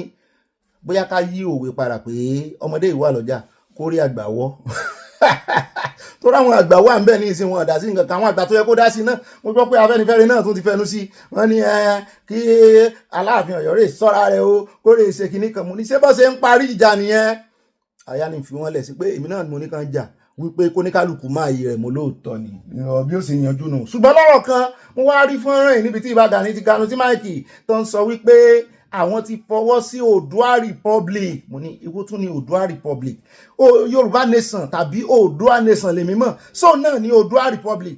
Àbò yàtọ̀ ẹ sì mọ̀ pé ọmọ Haúsá kan ó ganu sí máìkì lánàá tó ń bú ààrẹ Tinubu, tó ní ààrẹ Tinubu ń ṣe bí ẹni pé ààrẹ Oòduà Republic ni àwọn jẹ kì í ṣe ààrẹ Nàìjíríà. Ṣé ẹ rí lọ́dọ̀ àwọn Haúsá gbogbo bọ́n ṣe ń sọ lọ tán sọ bọ̀ tán bá máa dárúkọ Sunday Igboho wọn kì í pè ní Yorùbá nation, Oòduà nation náà mọ̀ pé ṣùgbọ́n mi ò wá mọ́ bí tí republic ti wà. Mo wá fẹ́ bẹ̀ yín tèmi, mi ò bóyá bọ́n náà ti pẹ́ o, bóyá ṣẹ̀ ṣe ni Ìbà Gani ló sọ̀rọ̀ mẹ́ àmúbọ̀ nínú àkójọpọ̀ ròyìn. Ṣùgbọ́n tí mo fẹ́ bi yín ni pé ṣé Oòduà Republic ó yàtọ̀ sí Oòduà nation? Torí Oòduà nation náà ìsíkọ̀tò Yorùbá nation nígbà kan ya méjèèjì, ìyẹn Yorùbá àti Oòduà the same thing ni. Ṣùgbọ́n Oòduà Republic ẹ sì rántí wípé àwọn kan náà wà tán jẹ́ dry republic, ó ti gbàgbé àpèjálẹ̀ orúkọ àpèjẹ wọn, Democratic Republic of Yorùbá, Democratic Republic of Yorùbá. ṣùgbọ́n gbogbo táwọn èèyàn ń sọ ní ìsìn tí Ìbà Gani tí mo ká mọ́ wọn lẹ́nu ní Oòduà Republic. wọ́n á wò pé ṣé ọ̀tọ̀ọ̀tọ̀ ni sàn ti gbà láti bá bàbá Sunday Igboho ṣiṣẹ́ pọ̀ ní ìgbà wo náà sọ ilé yìí. àmọ́ mbẹ́ a sọ torí wọ́n fẹ́ ọ̀rọ̀ yẹn lójú wípé nígbà tí àwọn èèyàn táwọn lọ́balọ́ba táwọn ń dúró dè pé wọ́n ti fọwọ́ sí, wọ́n ti fẹsẹ̀ sí, wípé táwọn náà bá wá ń ṣe lòdì sí Oòduà Republic pé a jẹ́ wípé àwọn ò ṣe dáadáa. Wọ́n á fẹ́ béèrè pé ṣé republic wà ń bẹ̀ àbí àwọn ni wọ́n ṣe mistake àbí the same thing ní gbogbo ẹ̀. àbá tún fẹ́ yapa àbáwọn kan tún ń pe Oòduà Republic lọ́tọ̀ torí àwọn Haúsá Oòduà Republic náà máa ń pè o. ẹja tètè yanjú ẹ̀ báyìí ṣùgbọ́n ẹ mọ̀ jù díjà o torí àwọn kan ó tún gbé ní ìsinmi. ó bá ti jẹ́ pé Oòduà nation náà ká béèrè pé tá gangan convener àwọn lẹ́fẹ̀ẹ́ bá lọ bóyá oníkálukú ó sì lẹ́ka àti ẹni kásá ti wà pọ̀ ó ń dá lọ náà nù. láàárọ̀ orin anthem wa wípé ìṣọ̀kan àtòmìnira ní kẹjẹ́ ká máa lépa. tí Ìbà Gani náà bá ń lépa ìṣọ̀kan kò sí tó burú mbẹ́ o. ahọ́n àtẹnu amọ̀jà mọ̀jà àmọ̀jàjà pé kò ní í parí ọ̀tá mi nì ẹ̀yin gan ọ̀tá èèyàn kan o. kò sẹ́ńtì ò lọ́ta, kò sì sẹ́ńtì ìsọ̀tá èèyàn kan, kódà kó wọ́n ṣe láburú sí èèyàn kan èèyàn kan mú ọ lọ́ta. ó lè ní bó ṣe ń sọ̀rọ̀ kí ló ṣe máa ń sọ bóun ló ṣe máa ń wò yìí gan òun tẹ̀ ṣe ń wò bí kíní. èèyàn kan ó kàn mú ọ lọ́ta. èèyàn kan la gbé wá lọ́jọ́ sí ní Ẹdó tó ní nǹkan èètì Peter Obi, òun sì èètì ẹ̀ nìyẹn proper kò sí tẹ́nì kankan lè ṣe sí. ó dá o àgbẹ̀yìn débẹ̀ àgbọ̀rọ̀ lẹ́nu Ìbà Gani. ó dá bàbá kó ń bẹ̀ tán a wà dé Abuja lọ́dọ̀ Wike níbi tá a ti gbọ́ tán sọ wípé àwọn alámòjútó àwọn aláṣẹ l'Abuja wọ́n ní wọ́n ń bínú gan ní ìsìn. wọ́n ní operation cite the criminal and one chance syndicate. wọ́n náà ti pọ̀ jù. wọ́n ní ìdí tí Wike ṣe ń ṣiṣẹ́ takuntakun tó bá jẹ́ ti project ẹ̀já gbé fún Wike. Wike ń gbìyànjú lórí project agbọ́pọ̀ sí omi kan 700 kìíní kan kìlómítà kan ló pé àbí 78 ó sà kìlómítà nǹkankan. ìyẹn wọ́n ṣe lé pipe káàkiri Abuja. mo ní sọ Abuja ò ní pipe waterborne ṣùgbọ́n wọ́n ní ilé ìtàn ṣe náà wọ́n ní ibi pẹlẹbẹ láti mọ̀ọ́lẹ̀ jẹ. wọ́n ní ẹjẹ́ àgbé fún Wike tó bá ti di ọ̀rọ̀ project. wọ́n ní ọ̀rọ̀ òṣèlú àti wọ́n ṣe mọ́ jẹra wọn lẹ́sẹ̀ nìkan náà ní ibi tó ti mẹ́hẹ. wọ́n wá sọ wọ́n ní gbogbo àwọn tó bá ń lo tinted glass títẹ̀ tẹ́yẹ mọ́tò wọn tán tìǹtìrì mọ́tò wọn àti gbogbo àwọn oníwọ̀n chance tí wàá pọ̀ jù l'Abuja.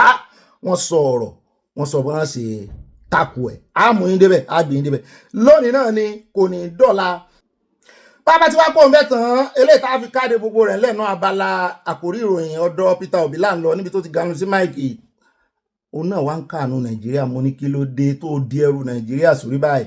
pàápàá jùlọ ọmọ rẹ̀ kan tán fẹ̀sùn kàn wọ́n ti ń tanú bá ọmọ rẹ̀ náà báyìí. ìlú èbó lọmọ rẹ̀ wà làwọn èèyàn bá ń tanú bá lọmọ rẹ̀ bá ṣe press release lóní ẹ mọ̀ mú tó mọ́ bàbá àwọn o àtọ̀ gédégbé làwọn yàtọ̀ oko ìjẹ́ ti bàbá tọmọ kó mọ́ làálàá. bàbá àwọn sì rèé tẹ́ ń fẹnu bà jẹ́ gbogbo ọ̀rọ̀ tẹ́ ń gbé yìí ẹ kàn ń prognose ni ẹ kàn ń gbé ìròyìn fògànà ni gbogbo ń tẹ́ sọ sóhun ìbàjẹ́ tẹ́ ń wá fóhun kò lè móhun torí gbogbo ń tẹ́ ń sọ irọ́ ni ìròyìn fògànà ni. ṣùgbọ́n tọmọkọ́lá wa mú gbọ́ ti bàbá ni níbi tí bàbá ti gáhùn sókè ẹ̀ mo sì mọ̀ pé Obi láìkí kó mọ wá fact kiri, Obi láìkí kó mọ ṣe research kiri, yóò mọ fi eléyìí wé eléyìí ni kẹ́ ẹ lè bá mọ̀ wípé òun mọ tóun sọ. Ó ní Nàìjíríà báyìí, ó ní wọ́n ti kà kún ara àwọn orílẹ̀-èdè tó jẹ́ pé wọ́n ń dákúdájí. Mo ní mo rántí orin tán máa ń kọ nígbà tá a wà kékeré, dákúdájí bátìrì o. Ìgbà yẹn wọ́n polówó Exide battery fáwọn onímọ́tò. Ó wá ní bẹ́ẹ̀ náà ni wọ́n tún fi orúkọ Nàìjíríà sínú ìwé àwọn tí ẹgbẹ́ agbésùmọ̀mí ń pa tán pa gan látàrí jihadist extremism. Mo lóòótọ́ nìyẹn.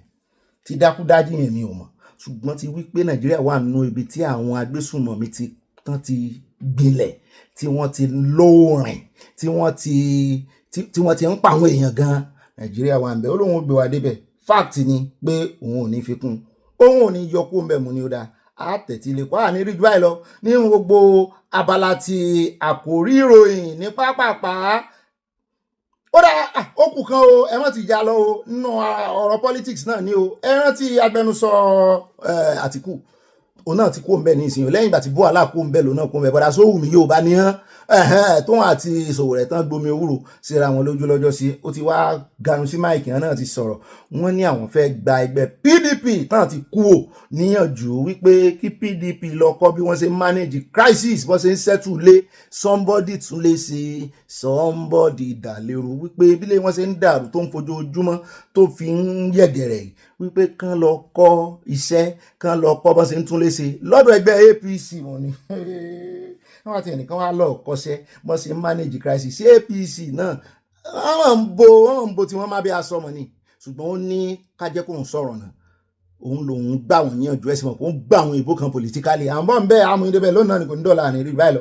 Ní gbogbo àwọn àkòrí ìròyìn wa á fẹ́ lójú nínú àkójọpọ̀ ìròyìn ní pápápá. Ẹ jẹ́ wọnú abala tí ó mọ̀ tẹ̀lé.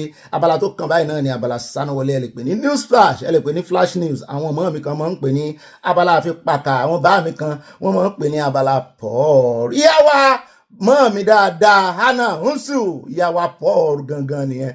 Akíyín agẹ̀yìn abáyín yọ̀ abáyín dúpẹ́ o, ẹ̀mí yín tó sọdún yóò sẹ̀mí ẹ̀ẹ́gùn lẹ́mí nínú àlàáfíà, nínú ayọ̀, nínú ọlá, nínú owó, nínú àìkú baálé ọ̀rọ̀. Ẹ mọ̀ yọ̀nú Olúwa ni. Happy birthday to you lẹ́ẹ̀kan sí. Alákọ̀ọ́kọ́ nínú abala ti sánáwọlé lónìí. Ó yá ẹ̀yà àbíjọ wa ẹ sọ pé Paul ẹsẹ̀ Mushin olóòṣà àfi ẹ tún fẹ́ ṣe nǹkan mìíràn sí. Ẹ fẹ́ ṣe cheese, ọ̀rà ẹ ṣe cheese àfi pàkà. Àwọn ọ̀bẹ̀ waste time wa ní fọ́tò ayọ̀ wa nù. Ẹ jáde ọ̀dọ̀ ẹ jáde Kano. Amúròyìn kan wá fún yín lánàá níbi tá a ti sọ wípé wọ́n fẹ́ fún àwọn tọ́ọ̀gì ní amnesty. Àfi fọ́nrán hàn yìí àti wá rí fọ́nrán àti rójú àwọn tọ́ọ̀gì tán fẹ́ fún ní amnesty o. Wọ́n náà tiẹ̀ serious. Ẹ bá ń tẹ̀sí ilé agbára. About 718 repentant thugs are gathered here to benefit from the Kano State Government Safe Corridor Project, an initiative aimed at tackling thuggery, phone snatching, and other criminal activities in the state. Today is a very day that we have commenced the profiling of these repentant youth. By engaging these youth through this non-kinetic approach, we'll be able to contain the challenges we're facing around issue of thuggery in the state, which has been an issue of concern to all the citizens of the state. We have commenced the profiling of these repentant youth who have agreed to key into the project, and we're hoping after the profiling by the police, then the next stage is they're going to be also profiled by the NDLA, that is conducting drug tests on them, trying to make sure that they are very much healthy mentally and physically. Then after that, they're going to also be subjected to rehabilitation. Our government through this Safe Corridor program is offering you a second chance to start afresh and become productive members of the society. Take this opportunity seriously. My agency, being part and parcel of this program entirely, will not in any way drop any one of them. As they have been screened, inshallah, our own part of the program also is to continue vetting and revetting them to ensure that they are drug-free. Àwọn kan náà ń fún àwọn èèyàn wọn ní amnesty, tó ń fún àwọn militia, àwọn bíi Àsárì Dòkúbọ̀, àwọn bíi Pọpọpọ àbí kí ló kọ bọ́dà yẹn, tó ń fún wọn ní amnesty. Àwọn kan náà lé Haúsá wọ́n ń fún àwọn kíní wọn amnesty, àwọn Boko Haram, àwọn Banditry, wọ́n tún ti mú tọ́ọ̀gì mọ́. Ilẹ̀ Yorùbá èrè èèyàn kankan fún ní amnesty ní ọdún tá a ti ń pariwo ẹni tí ì ṣe jàǹdùkú, tí ì ṣe ọ̀daràn. Bàbá wa Sunday Igboho kẹ́ yọ orúkọ gbogbo ẹ̀ in fact gbogbo ẹ̀bẹ̀ tá à ń bẹ̀ gan-an ìyá mi kan ní ó ń rìn àwọn lára ó ń bí àwọn nù ìyá mi àárín adé pé kò yẹ kó rí bẹ́ẹ̀ pé àwọn gan ló yẹ kán máa bẹ bàbá Sunday Igboho ẹ lọ́sàn ẹ fún àwọn apààyàn l'amnesty ẹni tó wá ń dìfẹ́ǹdì pé kìíní ẹ fún ní amnesty ẹ ń tanra yín ni o ẹ mọ́ gbàgbé o bàbá wa ń lọ ọ̀fẹ́ lọ́la o wọ́n ń lọ sí ààfin Oòduà wọ́n jẹ́ ń dájà mí ilẹ̀ gbogbo ààfin náà ni ààfin Oòduà o. ó rẹ káàbọ̀ padà òun náà lẹ́tì rí yẹn já wá dé ọ̀dọ̀ orí ọ̀rọ̀ Mohbad wọ́n ní bàbá Mohbad ti sọ̀rọ̀ torí gbogbo ayé ló ti ń kí bàbá Mohbad mẹ́sàn-án mẹ́wàá látìgbà tí Naira Marley tó ti ṣe fídíò tó ti tó àṣírí bí òun ṣe ń kówó fún ìyàwó Mohbad nígbà tó wà láyé. Bàbá tí wàá sọ̀rọ̀ gbajúmọ̀ akọrin takasúfe ní Azeez Fáṣọlá tí ọ̀pọ̀ èèyàn mọ̀ sí Naira Marley lẹ́yìn ìgbà tí Naira Marley ṣàlàyé pé báńkì àkáǹtì ìyá ìyàwó Mohbad ló máa ń fi gba owó iṣẹ́ contract táwọn jọ sign ó ní tí kò lè lọ sí àkáǹtì kí ní ẹ̀ lágbára o ṣé ìṣepọ̀ manipulate bọ̀bọ̀ yẹn débẹ̀ kí n mọ́ gbowó oṣù kí wọ́n á ní orúkọ ìyá ìyàwó mi ni wọ́n mọ̀ fi gbà tí ìṣòwò tán fẹ́ bùn mi o owó iṣẹ́ mi. Ṣùgbọ́n ní báyìí Joseph Alọ́ba ẹni tí ọ̀pọ̀ èèyàn mọ̀ sí bàbá Mohbad ti sọ̀rọ̀ síta lórí fídíò tí Naira Marley gbé síta láti fi wẹ ara rẹ̀ mọ́ lórí ikú Mohbad. Bàbá Mohbad lásìkò tán bá iléèwé ìròyìn BBC Yorùbá sọ̀rọ̀ wọ́n ní Naira Marley ti ṣàlàyé fún òun ṣáájú lórí àpò òṣùwọ̀n owó ní báǹkì tí Mohbad fi ń gba owó tó jẹ́ àjẹmọ́nú rẹ̀ abájọ tí bàbá fi ń pa láriwo. Ó tẹ̀síwájú pé ọ̀pọ̀ ohun tí Naira Marley sọ síta ló jẹ́ wípé òun ti sọ síta ṣáájú lásìkò tí Mohbad di olóògbé lọ́dún 2023 ara ti ń ká bàbá lára nìyẹn. Gbígba owó Mohbad lọ́wọ́ Naira Marley kọ́ ló jẹ mí lógún irú ikú tó pa ọmọ òun ló ń fẹ́ mọ̀. Joseph Alọ́ba nígbà tó ń sọ̀rọ̀ lórí owó Mohbad tí Naira Marley ní òun ṣetán láti fún àwọn mọ̀lẹ́bí rẹ̀ ó ní èyí kò kí ń ṣe ohun tó jẹ òun lógún lásìkò yẹ ẹgbà náà ni àpò àpò làǹkó ẹwà ní gbowó ọmọ yín ara justice náà ni ẹ rèé gbà ó ní owó gbígbà kọ́ ló wà ní ọkàn òun báyìí nítorí òun sì dúró lórí pé òun fẹ́ mọ ẹni tó ṣekú pa ọmọ òun. Bàbá yẹn náà lọ ṣe kínní ẹ lọ ṣe DNA mo gbọ́ pé ìyàwó ọmọ yín ó lóun ti fẹ́ ṣe DNA. Wọ́n ní ó sàn kí n máa ṣe iṣẹ́ mi lọ ju kí n gba owó lásìkò yìí ẹ wà ní gbowó ọmọ yín wọ́n bá tún fún yín ní ìsìn ẹ tún pariwo síta o. Lọ́rọ̀ kan wọ́n ní táwọn ti sọ tẹ́lẹ̀ náà ni wọ́n ní gbogbo ọ̀rọ̀ táwọn sọ wọ́n ní kò sí yàtọ̀ nínú eléyìí tí Naira Marley náà ń sọ. Ó dẹ̀ já kó mbẹ́ já wá dé ọ̀dọ̀ ọmọ olórin gbajúgbajà takasúfè yìí tí gbogbo ayé mọ̀ sí àbí tí wọ́n mọ̀ Nàìjíríà Syndicates. Wọ́n ní àwọn adigunjalè ṣe ìkọlù sí o wọ́n ní wọ́n gún lọ́bẹ̀ lọ́rùn sí òsákù àwọn ọmọ Syndicates tóun àti girlfriend rẹ̀ ní pọ́blẹ́mù ńgbà kan tó ń tinú pọ́blẹ́mù kan bọ́ sínú kan yìí kí ló dé. Wọ́n ní akọrin gbajúgbajà Kẹ́sìnró Ọlọ́ládé ẹni tí ọ̀pọ̀ mọ̀ sí Syndicates ní orí ti kó yọ lọ́wọ́ ìkọlù àwọn adigunjalè nípínlẹ̀ Èkó. Ìròyìn tó ń tẹ̀wá lọ́wọ́ fìdí rẹ̀ múlẹ̀ pé àwọn adigunjalè yìí gún Syndicates lọ́bẹ̀ lọ́rùn lásìkò ìkọlù náà. Bákan náà ni àwọn adigunjalè yìí tún jí ọ̀pọ̀ ẹ̀ṣọ́ ara rẹ̀ lọ torí pé wọ́n fẹ́ já chain ara rẹ̀ wọ́n gún lọ́bẹ̀. Ìṣẹ̀lẹ̀ ìwáyé lọ́jọ́rú 20 oṣù kẹjọ ọdún 2025 nípínlẹ̀ Èkó ṣẹ́ti fi tó ọlọ́pàá létí. Wọ́n ní àwòrán nìkan lákàn rí lójú ẹ̀rọ ayélujára Syndicates fúnra rẹ̀ ò tí ì sọ̀rọ̀ mu ni yóò ti sọ fáwọn ọlọ́pàá. Àwọn oníròyìn kàn sí iléeṣẹ́ ọlọ́pàá nípínlẹ̀ Èkó Benjamin Hundeyin ìyẹn agbẹnusọ wọn lórí ìṣẹ̀lẹ̀ náà. Ó ní iléeṣẹ́ ọlọ́pàá ti gbọ́ sí ìṣẹ̀lẹ̀ náà tí ìwádìí sì ti bẹ̀rẹ̀ láti ṣe àwárí àwọn adigunjalè ọ̀hún. Hundeyin wá fi dá àwọn aráàlú lójú pé iléeṣẹ́ ọlọ́pàá yóò fi àtẹ̀jáde síta láìpẹ́ lórí ìkọlù tó wáyé Syndicates láti ọwọ́ àwọn adigunjalè. Adúpẹ́ lọ́wọ́ Ọlọ́run pé nǹkan ò sí ẹ̀mí rẹ̀ ìyẹn gangan ni kókó. Ó dá ní báyìí ibi tá fi ẹnu ọkọ̀ gúnlẹ̀ sí rèé nínú abala sanuwọlé abala Paul ó yá ẹ bá ń pa àyà wọlé àyà ó yá ó wá gbé àwọn olólùfẹ́ adébẹ̀nu abala wọn abala comment section àròjọ mùsùlùkùn. Mo máa kí n káàbọ̀ sínú abala comment section. Abidemi wọ́n ní kudos for Bobby I love you how you compose Babalegba God bless you ẹ wò ẹ ṣe mọ́ mi love you too. Mariam Osunubi mọ́ mi ní it's Saudi money working with these affairs in Nigeria pure poverty ọlọ́mọdé àmọ́sí wọ́n báwọn èèyàn wọn Nàìjíríà kẹ́dùn àwọn ti Palestine náà nítorí wọ́n gbé àsíá kiri àwọn aláìnírònú.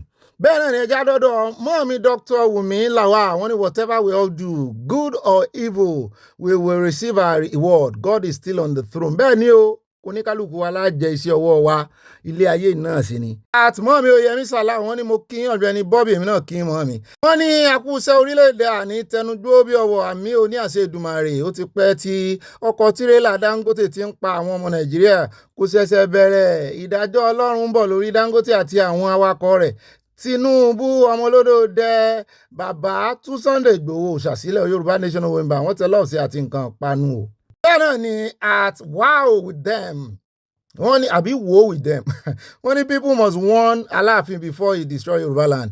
The Aláàfin is behaving like politician in disguise. All Yorùbá accept Oni as head of Yorùbá. Tell Aláàfin it's too late to change that. Sì wá forúkọ yín gidi sí kámẹ́ tó sọ̀rọ̀ gangan. wọ́n mi mo ti lọ́la kọmọláfẹ́ wọ́n ní ìbásàn láàrin ajé ní mú ní pẹ́kọ̀rọ̀ kí ló dé tí Aláàfin ò sígun fún àwọn Fúlàní o èdè àbí nǹkan mi abẹ́ẹ̀rí wọ́n fẹ́ sígun fún Ọ̀ọ̀ni wọn ò sígun fún àwọn Fúlàní ṣùgbọ́n mi wọn tí ròyìn yẹn ti jẹyọ èmi ò gbọ́ nù ròyìn pọ́n fẹ́ sígun o. ní Bobby ṣe ibi tí àwa Yorùbá tún já sí rèé o bẹ́ẹ̀ ni bus stop tá já sí rèé o Bobby èdè ayé ò ní mú wá o àmì olórí kan ní yọ àmì o wọ́n sọ mi Mọ̀dínà Solomon wọ́n ní aláyọ̀ ní wá o bẹ́ẹ̀ ni nínú ìdílé aláyọ̀ yìí aláyọ̀ làwa gbogbo tó bá ṣẹlẹ̀ ayọ̀ láàfipọ̀ tiẹ̀. Bọ́ọ̀mí Olúṣọlá Adébáyọ̀ wọ́n ní olóhùn arèrè mo ti ń jó ní bíbá yìí o ibà múlùdùn ó ga o sẹ́mi lólóhùn arèrè Ọlọ́run ló jẹ́ orí bẹ́ẹ̀ Ọlọ́run ló fi rere sí. ayé kò ní mú yín lóhùn àmì o tí ó dùn bí oyin àmì lórúkọ Jésù wọ́n tẹ lọ́ọ̀sì àti nǹkan panu o ayé ò ní di gbogbo ẹ̀yin olólùfẹ́ mi náà létí torí ohun tó bá dùn etí lèèyàn fi máa gbọ́ etí tiyín náà lóyin. mọ́ mi mo dúpẹ́ Táíwò wọ́n ní wàhálà ìnira yìí ò wá pọ̀ jù Ọ̀gbẹ́ni Bobby ẹ kú ètò Olúwa máa bá wa ṣe o ẹ bá ń kí àyà wọn tẹ lọ́ọ̀fù sí a o. bẹ́ẹ̀ náà ni ẹja dọ́dọ̀ bá mi fọlọ́n sọ́ta nímọ̀lá wọ́n ní Ọ̀gbẹ́ni Bobby balógun oníròyìn tàyé ń fẹ́ ọ̀pọ̀lọpọ̀ àwọn ọmọ Nàìjíríà ti sọ social media di gbájú ẹ̀ 419 jàgùdà wọ́n ti ń fi tan ọ̀pọ̀lọpọ̀ jẹ wọ́n ti ń fi da ọ̀pọ̀lọpọ̀ ìlérú àjàjà TikTok prophet irọ́ àwọn ológun irọ́ àwọn atannijẹ àwọn aláàfáà irọ́ àti olè ló pọ̀ jù Yorùbá Nation November àwọn tẹ̀lé ọ̀sán ẹ̀sẹ̀ rí TikTok yẹn àwọn mi báyìí wọ́n á gbé ifá jáde ẹlòmíì àgbọ́pẹ̀lẹ̀ jáde oríṣiríṣi lẹ́mọ̀ rí ẹ̀wà wò pé ságbára yín náà ló pọ̀ tó yìí ó dà sì tún gbogbo ọmọ ntayé àwọn ọmọ Nàìjíríà sí pátápátá.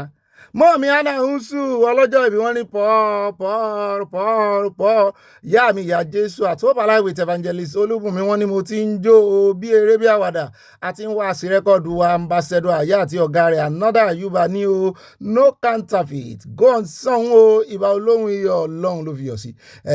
bẹ́ẹ̀ náà ni ẹja dọ́dọ̀ mọ́ọ̀mí Adésọlá Olú Tóyìn Sunday wọ́n ní Ọ̀gbẹ́ni Bobby tiwa Ayuba lẹ́ fi wọlé sí wa lálẹ́ yìí bẹ́ẹ̀ tí múnú àwa ẹbí aláyọ̀ ìdùn inú ẹ̀yin àti àyà náà yóò máa dùn kálẹ̀ àmì o we are happy people on this platform grandma àwọn ìbejì láti UK wọ́n rẹ́rìn ayọ̀ wọ́n tẹ lọ́ọ̀fù sí a àti mákànjọ́lá nífowóṣe wọ́n ní Ọ̀gbẹ́ni Bobby of Oduduwa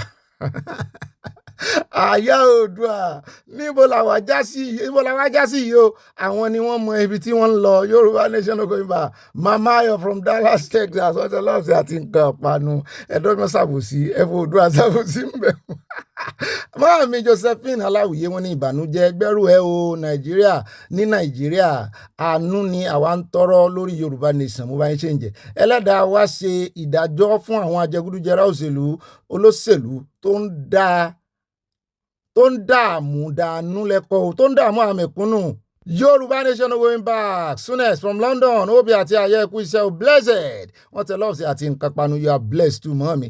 at Philip Martins wọ́n nígbà tí Aláàfin yóò yọwọ́ jáde idà sword ló wà lọ́wọ́ ẹ̀ jagunjagun ló ń bọ̀ aṣíwájú ogun kò gbọ́dọ̀ kẹ́yìn ogun àti kọrin lónìí o jagunjagun ló ń bọ̀ àyà ẹgbẹ́rin o wọ́n ní ká gbẹ́rin jagunjagun tógun ní babade bẹ́ẹ̀ náà ni ẹjẹ́ adé ọ̀dọ̀ mọ́ mi olórí Sadé Lótò wọ́n ní General Bobby ẹ̀kú iṣẹ́ takuntakun o ayọ̀ ní o ayọ̀ rẹpẹtẹ mọ̀ bá a ṣe mọ́ kíra wa ní chọ́ọ̀chì ayọ̀ ní Fákẹ́yẹ wọ́n ní gbogbo ọmọ akọ ilẹ̀ Yorùbá ẹ jẹ́ ká fi ojú tó ọ̀rọ̀ Dangote ọwọ́ Dangote kò mọ́ pẹ̀lú àwọn ìṣẹ̀lẹ̀ búburú ní ilẹ̀ Yorùbá. Free CSI Osha is not a criminal. Yorùbá nation going back. Àyà ire o, wọ́n tẹ lọ́ọ̀sì àti nǹkan panu, wọ́n ṣe sáìn Awólọ́wọ̀ sí a. Bẹ́ẹ̀ náà ni Báàmí Adébẹ̀rọ̀ Kẹ́hìndé, wọ́n ní mò ń bọ̀ láti ibi iṣẹ́ nírọ̀lẹ́ yìí ìyẹn lánàá.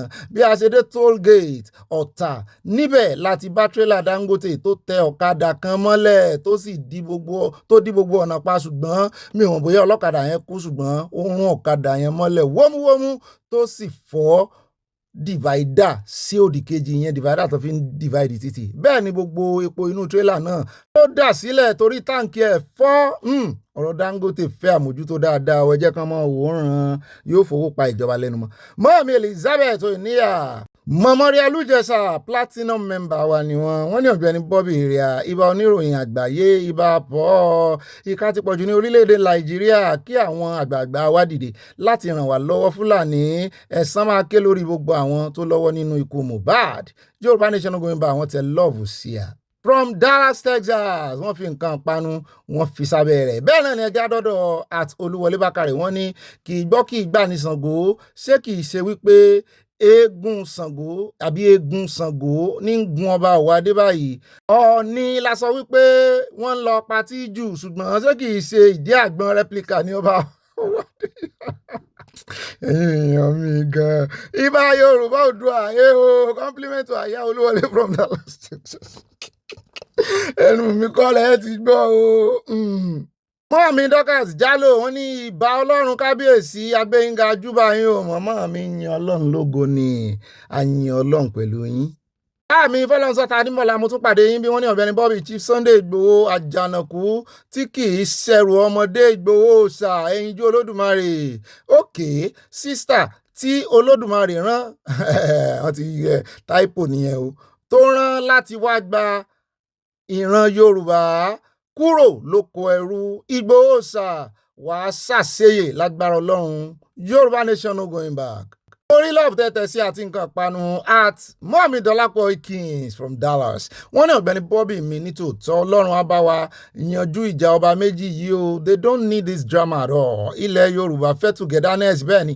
They supposed to work things together, not scatter things. We need justice for Mohbad. Quick! The star boy does not deserve this. God dey sha. Ire o my brother. Dolly from Dallas, Texas. Peace. Bẹ́ẹ̀ náà ni Mọ́mí Fúnmilọ́lá Bello. Wọ́n ní Ọ̀gbẹ́ni Bobby ibà kéde Yorùbá nation káfàtà. Àánú Olúwa kò ní fi yín sílẹ̀ lórúkọ Jésù, àmì ò àtẹ̀yìn náà. We love CSI. Ẹ kí àyà. Love you too, Mami.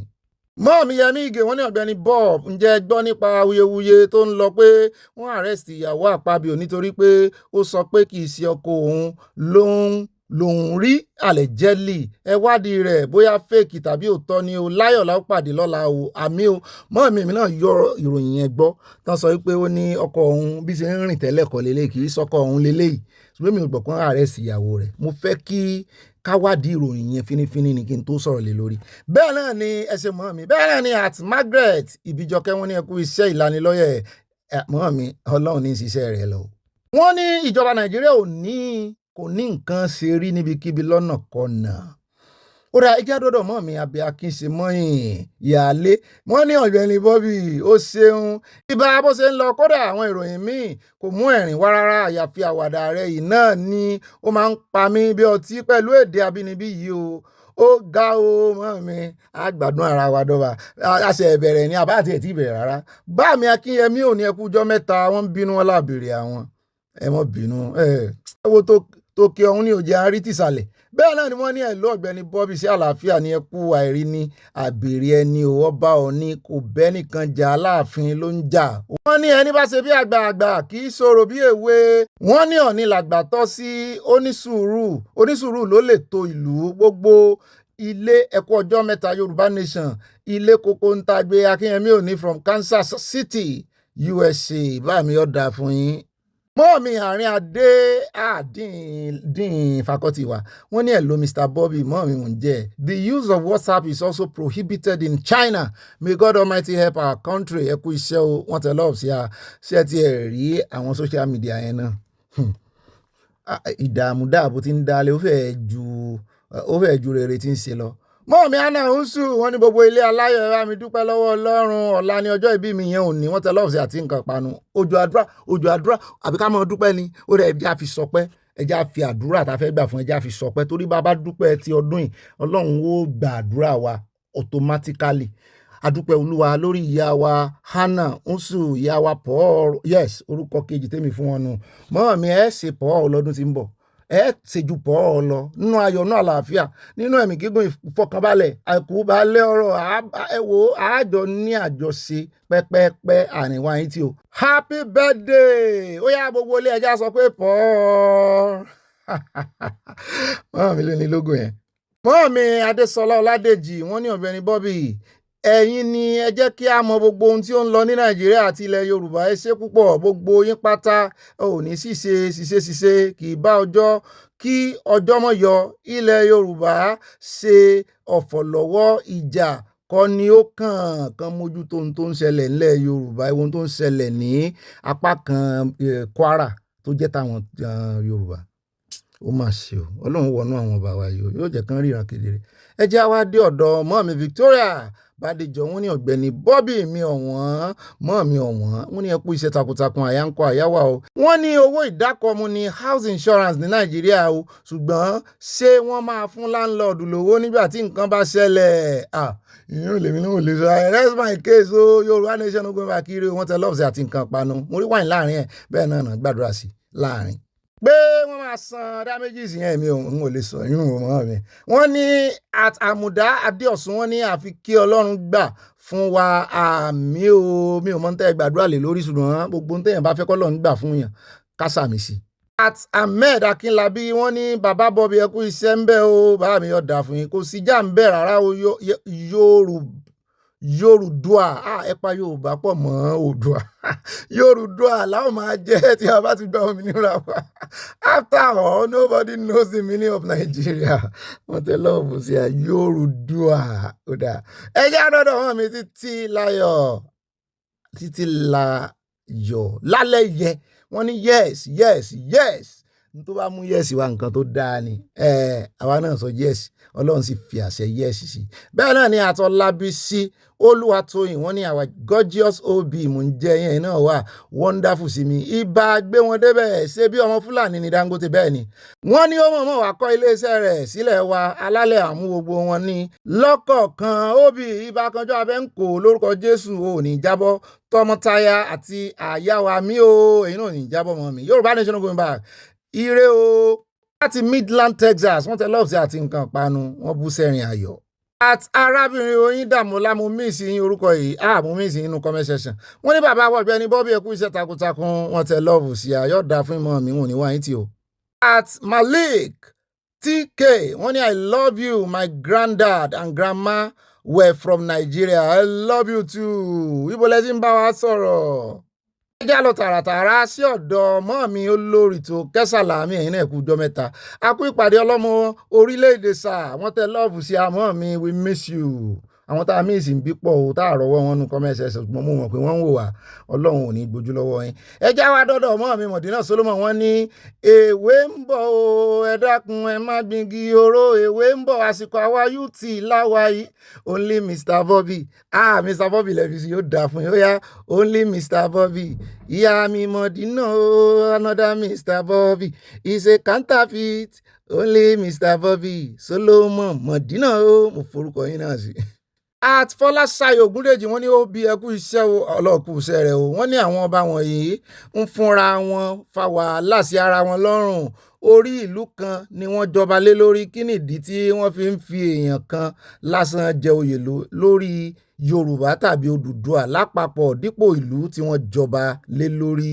Yorùbá nation no going back wọ́n tẹ lọ́ọ̀ sí mọ́ọ̀mí Adésọlá Olútóyìn Sunday wọ́n ní ẹsẹ̀ cheese ẹsẹ̀ musin ẹsẹ̀ olóòsàsínú ẹsẹ̀ pọ̀ ẹsẹ̀ pàkàpàkà Ọ̀gbẹ́ni Bobby àtàyà kì í yé pa wá lẹ́rìn-ín èmi náà tún ń ru ọ̀rọ̀ yẹn kò sẹ́mi ni mo máa sọ bẹ́ẹ̀ mi ò gbọ́ báyìí rí sá yóò dáa fún ìwọ̀n mi ẹ̀yin náà pa mí lẹ́rìn.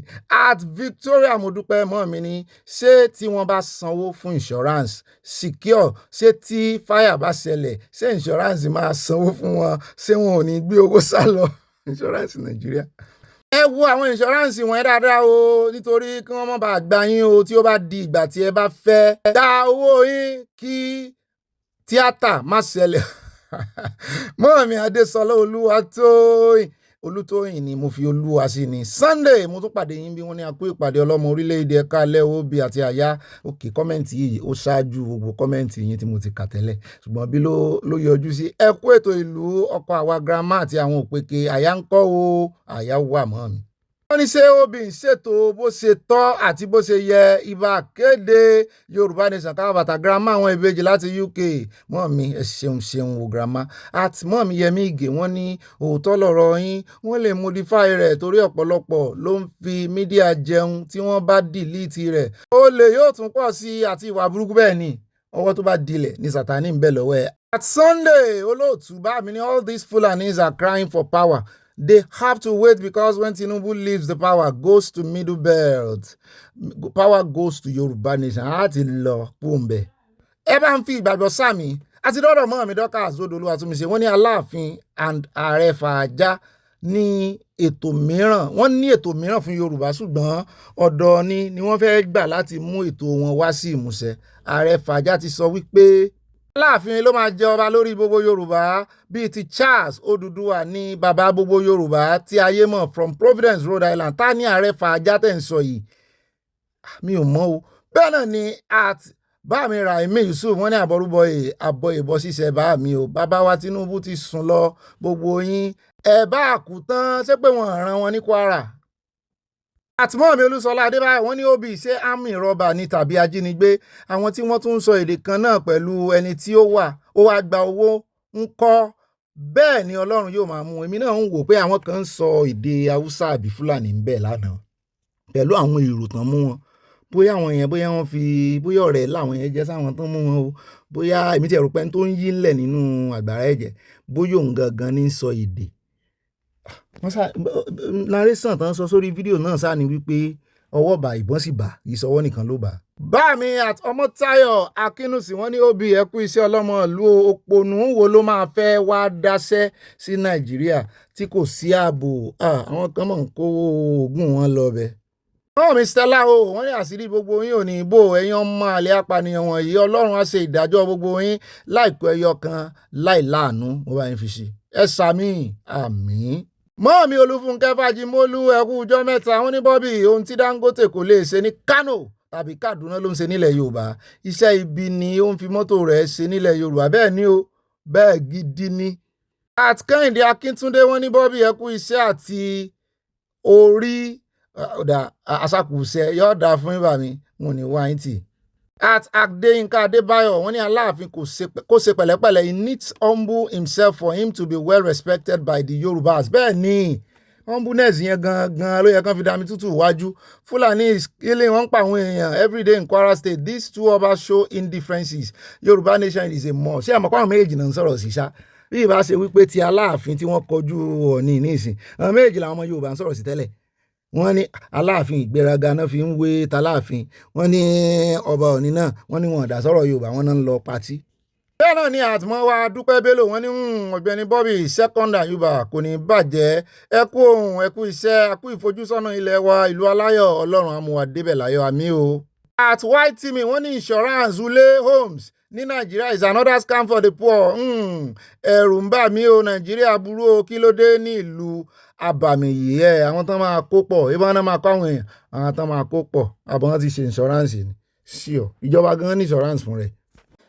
Ó dá ẹ káàbọ̀ padà ó sáyà sẹ́yìn dáadáa ẹ kú ìrìn látàárọ̀ èmi náà mo ti ń dúró dè yín pé kẹ́yìn olólùfẹ́ wa náà kẹ́ ga ohun yín sí máì gbogbo ìmọ̀ràn yín tẹ́kọ sínú abala comment section lánàá ní àyà tí bá yín fi gbohùngbohùn ó ti bá yín fi amplifier ó fi bá yín gbé jáde bó ó sì dùn gbòm létí wa náà ó dá ẹ fìdílé àga wá nǹkan panu nǹkan tẹ́ mọ̀ fi sọ̀rọ̀ àjíjà àti nǹkan olómi bẹ́ẹ̀ náà ni kéèmù wa mọ̀ gbé níbẹ̀ nu gbogbo bí ta ti mẹ́nubà ká omi tá a dà á lẹ̀ àtẹlẹ̀ tútù abẹ́tẹlẹ̀ tútù náà rè ibà lálàyé yín náà ni àmọ́ ọyọkọ̀ mú òkun gbogbo ìròyìn àní pẹ́ rárá alákọ̀ọ́kọ́ ń bẹ̀ ẹ̀jẹ̀ àdọ́dọ̀ ọ̀gá ológun CDS Chief of Defence Staff níbi tí wọ́n ti ganu sí máìkì wọ́n ní àwọn ọ̀nà wa tí kò wà mọ̀tórébù ló ń fa ìfàsẹ́yìn fún wa láti tètè máa dé ibi tí àwọn báńdíìtì bá ti ń ṣọṣẹ́. Bẹ́ẹ̀ náà ni mo fẹ́ gba àwọn ọmọ Nàìjíríà níyànjú, mo kàn mú ní àwọn kókó náà ni mò ń mú àwọn fẹ̀nà ara wọn ṣàlàyé o pé kí wọ́n rè kọ́ combat skill ìyẹn taekwondo bó ṣe ń ja ẹ̀ṣẹ́ àti wrestling béèyàn ṣe lè defend ara èèyàn. Mo ní ọwọ́ ní ká máa fi defend lójú ìbọn àti lójú idà àti lójú ọ̀bẹ olójú méjì. Mo ló ti dá bẹ́ẹ̀ náà. Wọ́n ní kẹnu mọ́ gbòfò làwọn fi ṣe nígbà tó jẹ́ pé kò tí ì sófin Nàìjíríà tó ní kí ọmọ Nàìjíríà máa gbébọn ẹ sá defend ara yín. Mo ló dá bẹ́ẹ̀ náà ni. Taekwondo náà máa lo igi, wọ́n máa fi igi onídà ó lè gbẹ́ bí ìdà ṣùgbọ́n igi ni o. Ṣùgbọ́n ọmọ Nàìjíríà wá ń dá wọn lóhùn pé ọ̀gá ẹ approve bọn fún ọmọ Nàìjíríà kẹ wá wò bóyá iṣẹ́ yín ò ní dínkù, gbogbo wàhálà tẹ́ ń ṣe yóò dínkù, ẹ approve bọn fún ọmọ Nàìjíríà. Wọ́n ní rárá, wọ́n ní ẹ mọ́ tí ìmọ̀rọ̀ lọ bẹ̀ wọ́n ní gbogbo bí àwọn ò tí approve bọn gan bọ́n ṣe ń bá ìbọn lọ́wọ́ àwọn boys wọ́n ní ó lágbára Nàìjíríà.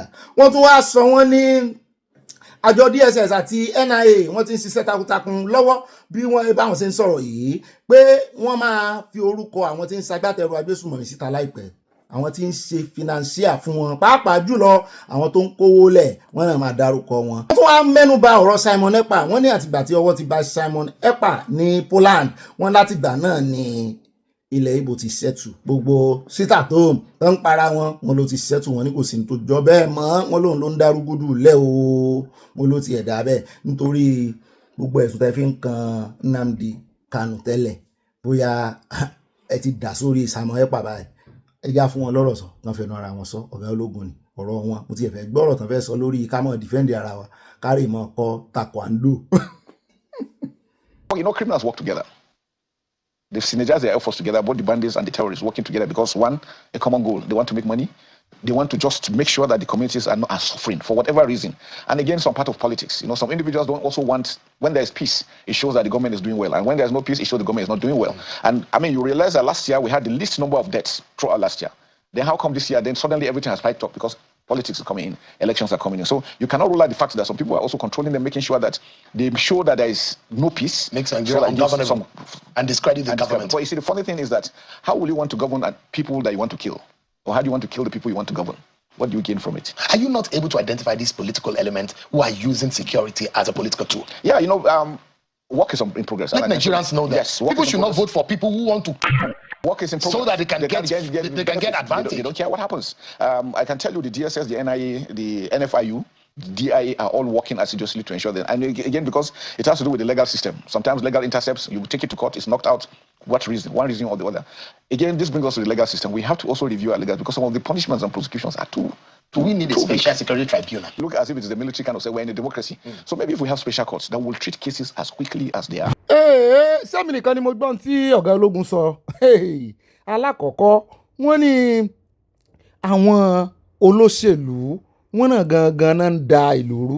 Wọ́n ní pàápàá jùlọ ní time election súnmọ́lé yìí wọ́n ní wọ́n fẹ́ ba ìjọba jẹ́.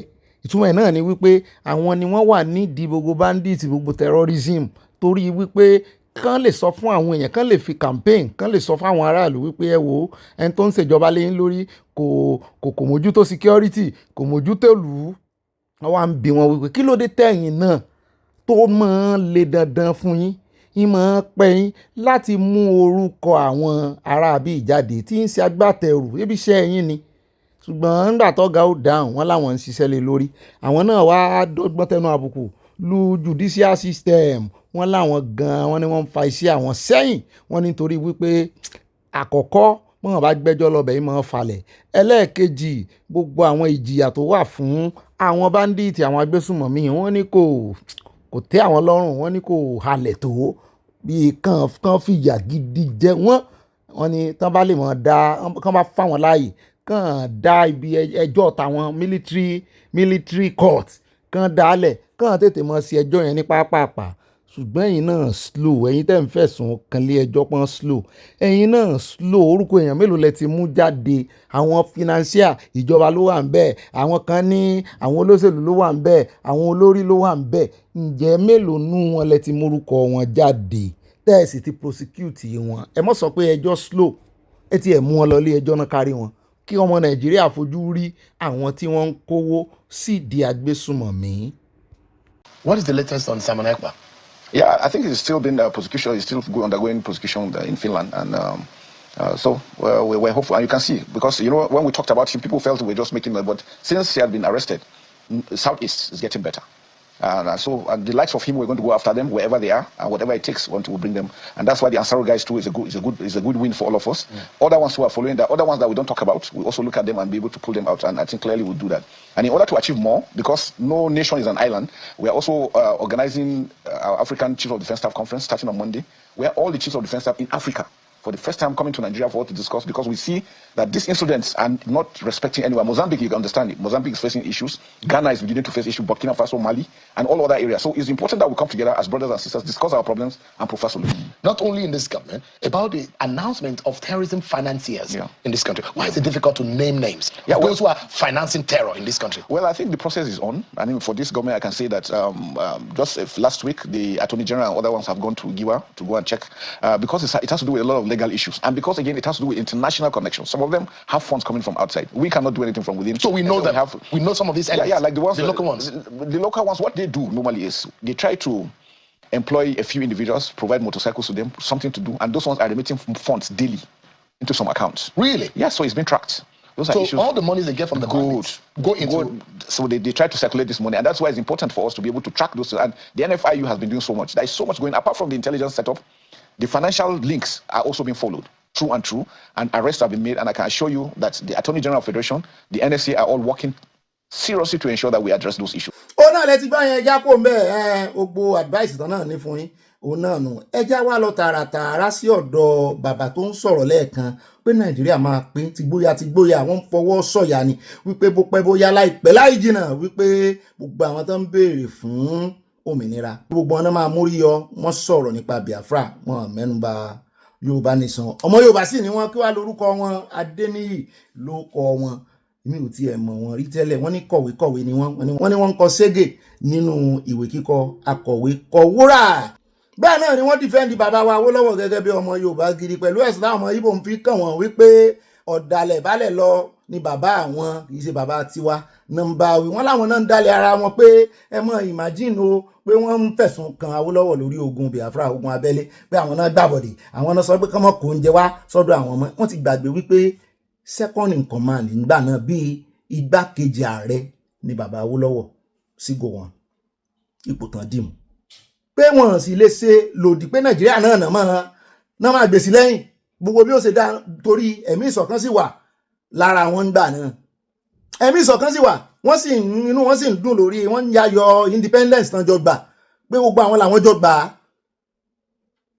wọ́n ti róye wípé Nàìjíríà ó bàjẹ́ tó báyìí Kánà ti róye ẹ̀ ni wọ́n ti fi àwọn Ìgbò lẹ́wọ̀n tiẹ̀ ní jàǹpátá ṣùgbọ́n ọmọ Ìgbò wàá fẹ́ mọ́ parọ́ mọ́ bàbá àwọn ọmọ Yorùbá ò sì ní gbà wọ́n ní rọ́nà ń pa wọ́n ní ńgbà tán parí ogun náà wọ́n ní ṣe bá àwọn ọmọ Ìgbò padà sọ́dọ̀ àwọn aninilára wọn ńlẹ̀ Haúsá ṣe bá wọn padà síbẹ̀ pé ṣe bí ọmọ Yorùbá táwọn mọ̀ àwọn lè fògùn ẹ̀gbárí wípé kálọ́mọ Ìgbò ní Haúsá síbẹ̀ yẹn treat anyhow nígbà ogun wípé ọmọ Yorùbá ò ní padà síbẹ̀ bí tí wọ́n bá ti sọ ẹ ó dàárọ̀ kò ní padà débẹ̀ sọ ẹ káàárọ̀ mọ́ ẹ bá ń tẹ̀sí ilé agbára bàbá ìsọ̀rọ̀ tó pọ̀ mo sì láìkí wọn.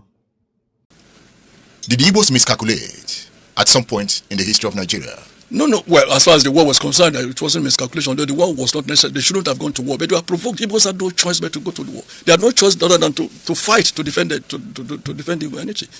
I supported Ojukwu 1,000%. They were pushed to the wall. They had to fight. They had to create their own country by fire, by force. Do you think there should be Biafra? Of course. Of course. Of course. Why did I go and visit my Zegu's mother? Why did I go to the east for my honeymoon? Why did I go to Lagos or go to somewhere else to do my honeymoon after marriage? You went to the house of Chinua Achebe? I went to Chinua Achebe in Nsukka University. I spent a night there. I went to Mazi, the author, what's his name now? It was president of youth movement. He lived somewhere close to Enugu. You know, I went to see him. I spent a night there. Will Biafra come? It will come. I mean, Nigeria is going to break up. Nobody can do anything about it. Nobody. Why are you so certain about it? Because I know it will happen. No country operated the way Nigeria has been operated can survive. It's not possible. All the rogues who are running the country down, who are doing all sorts of things they're doing now, will pass away. They will not be there forever. Because what is death? Just the change of physical body, which never existed on its own. The body is just a garment. It's just like a box. It never existed, never had any life. This body never had any life. So, to that extent, the owner of that body, the person in that body, the soul in that body doesn't die.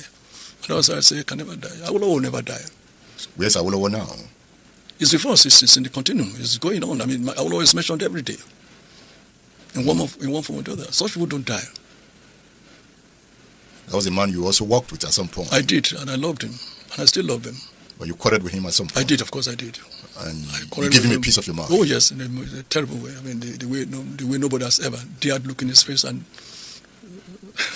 how did he receive it? Well, I mean, he knew I was angry, and several people were involved. I mean, Justice Adisa was asked to call me. Professor Ujabi was sent to Ibadan to collect me, to plead with me. So many people. Bolagi and his wife came to my house. You know, no, don't quarrel with leader, I know that. And we made it up. I mean, I allowed him to use my paper till Sunday stamp for his campaign in '83.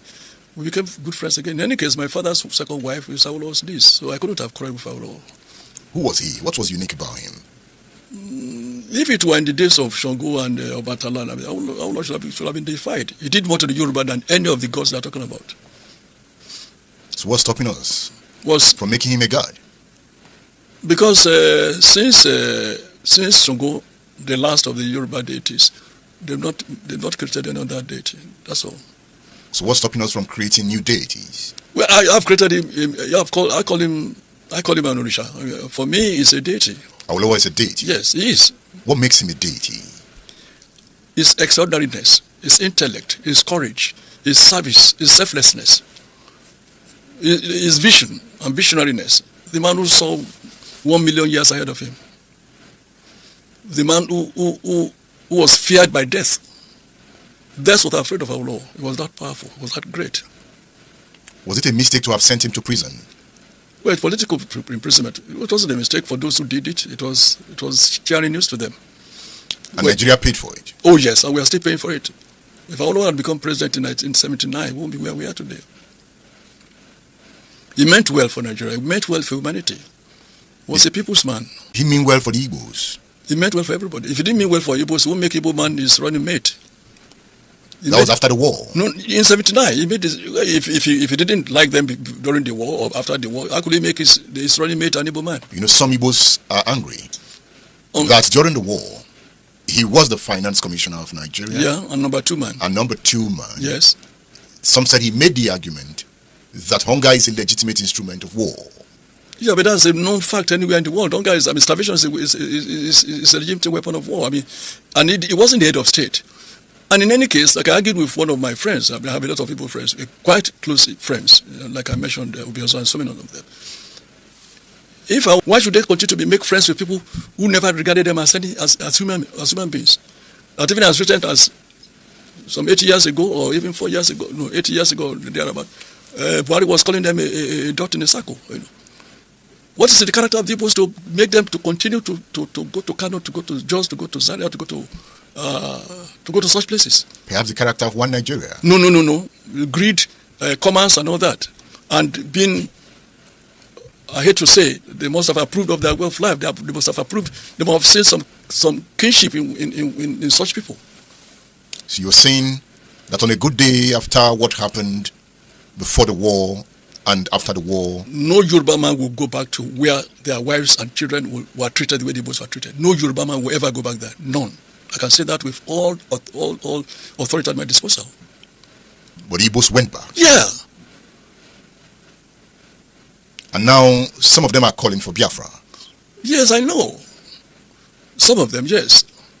But those calling for Biafra were not Igbo leadership. Is there anything like Igbo leadership?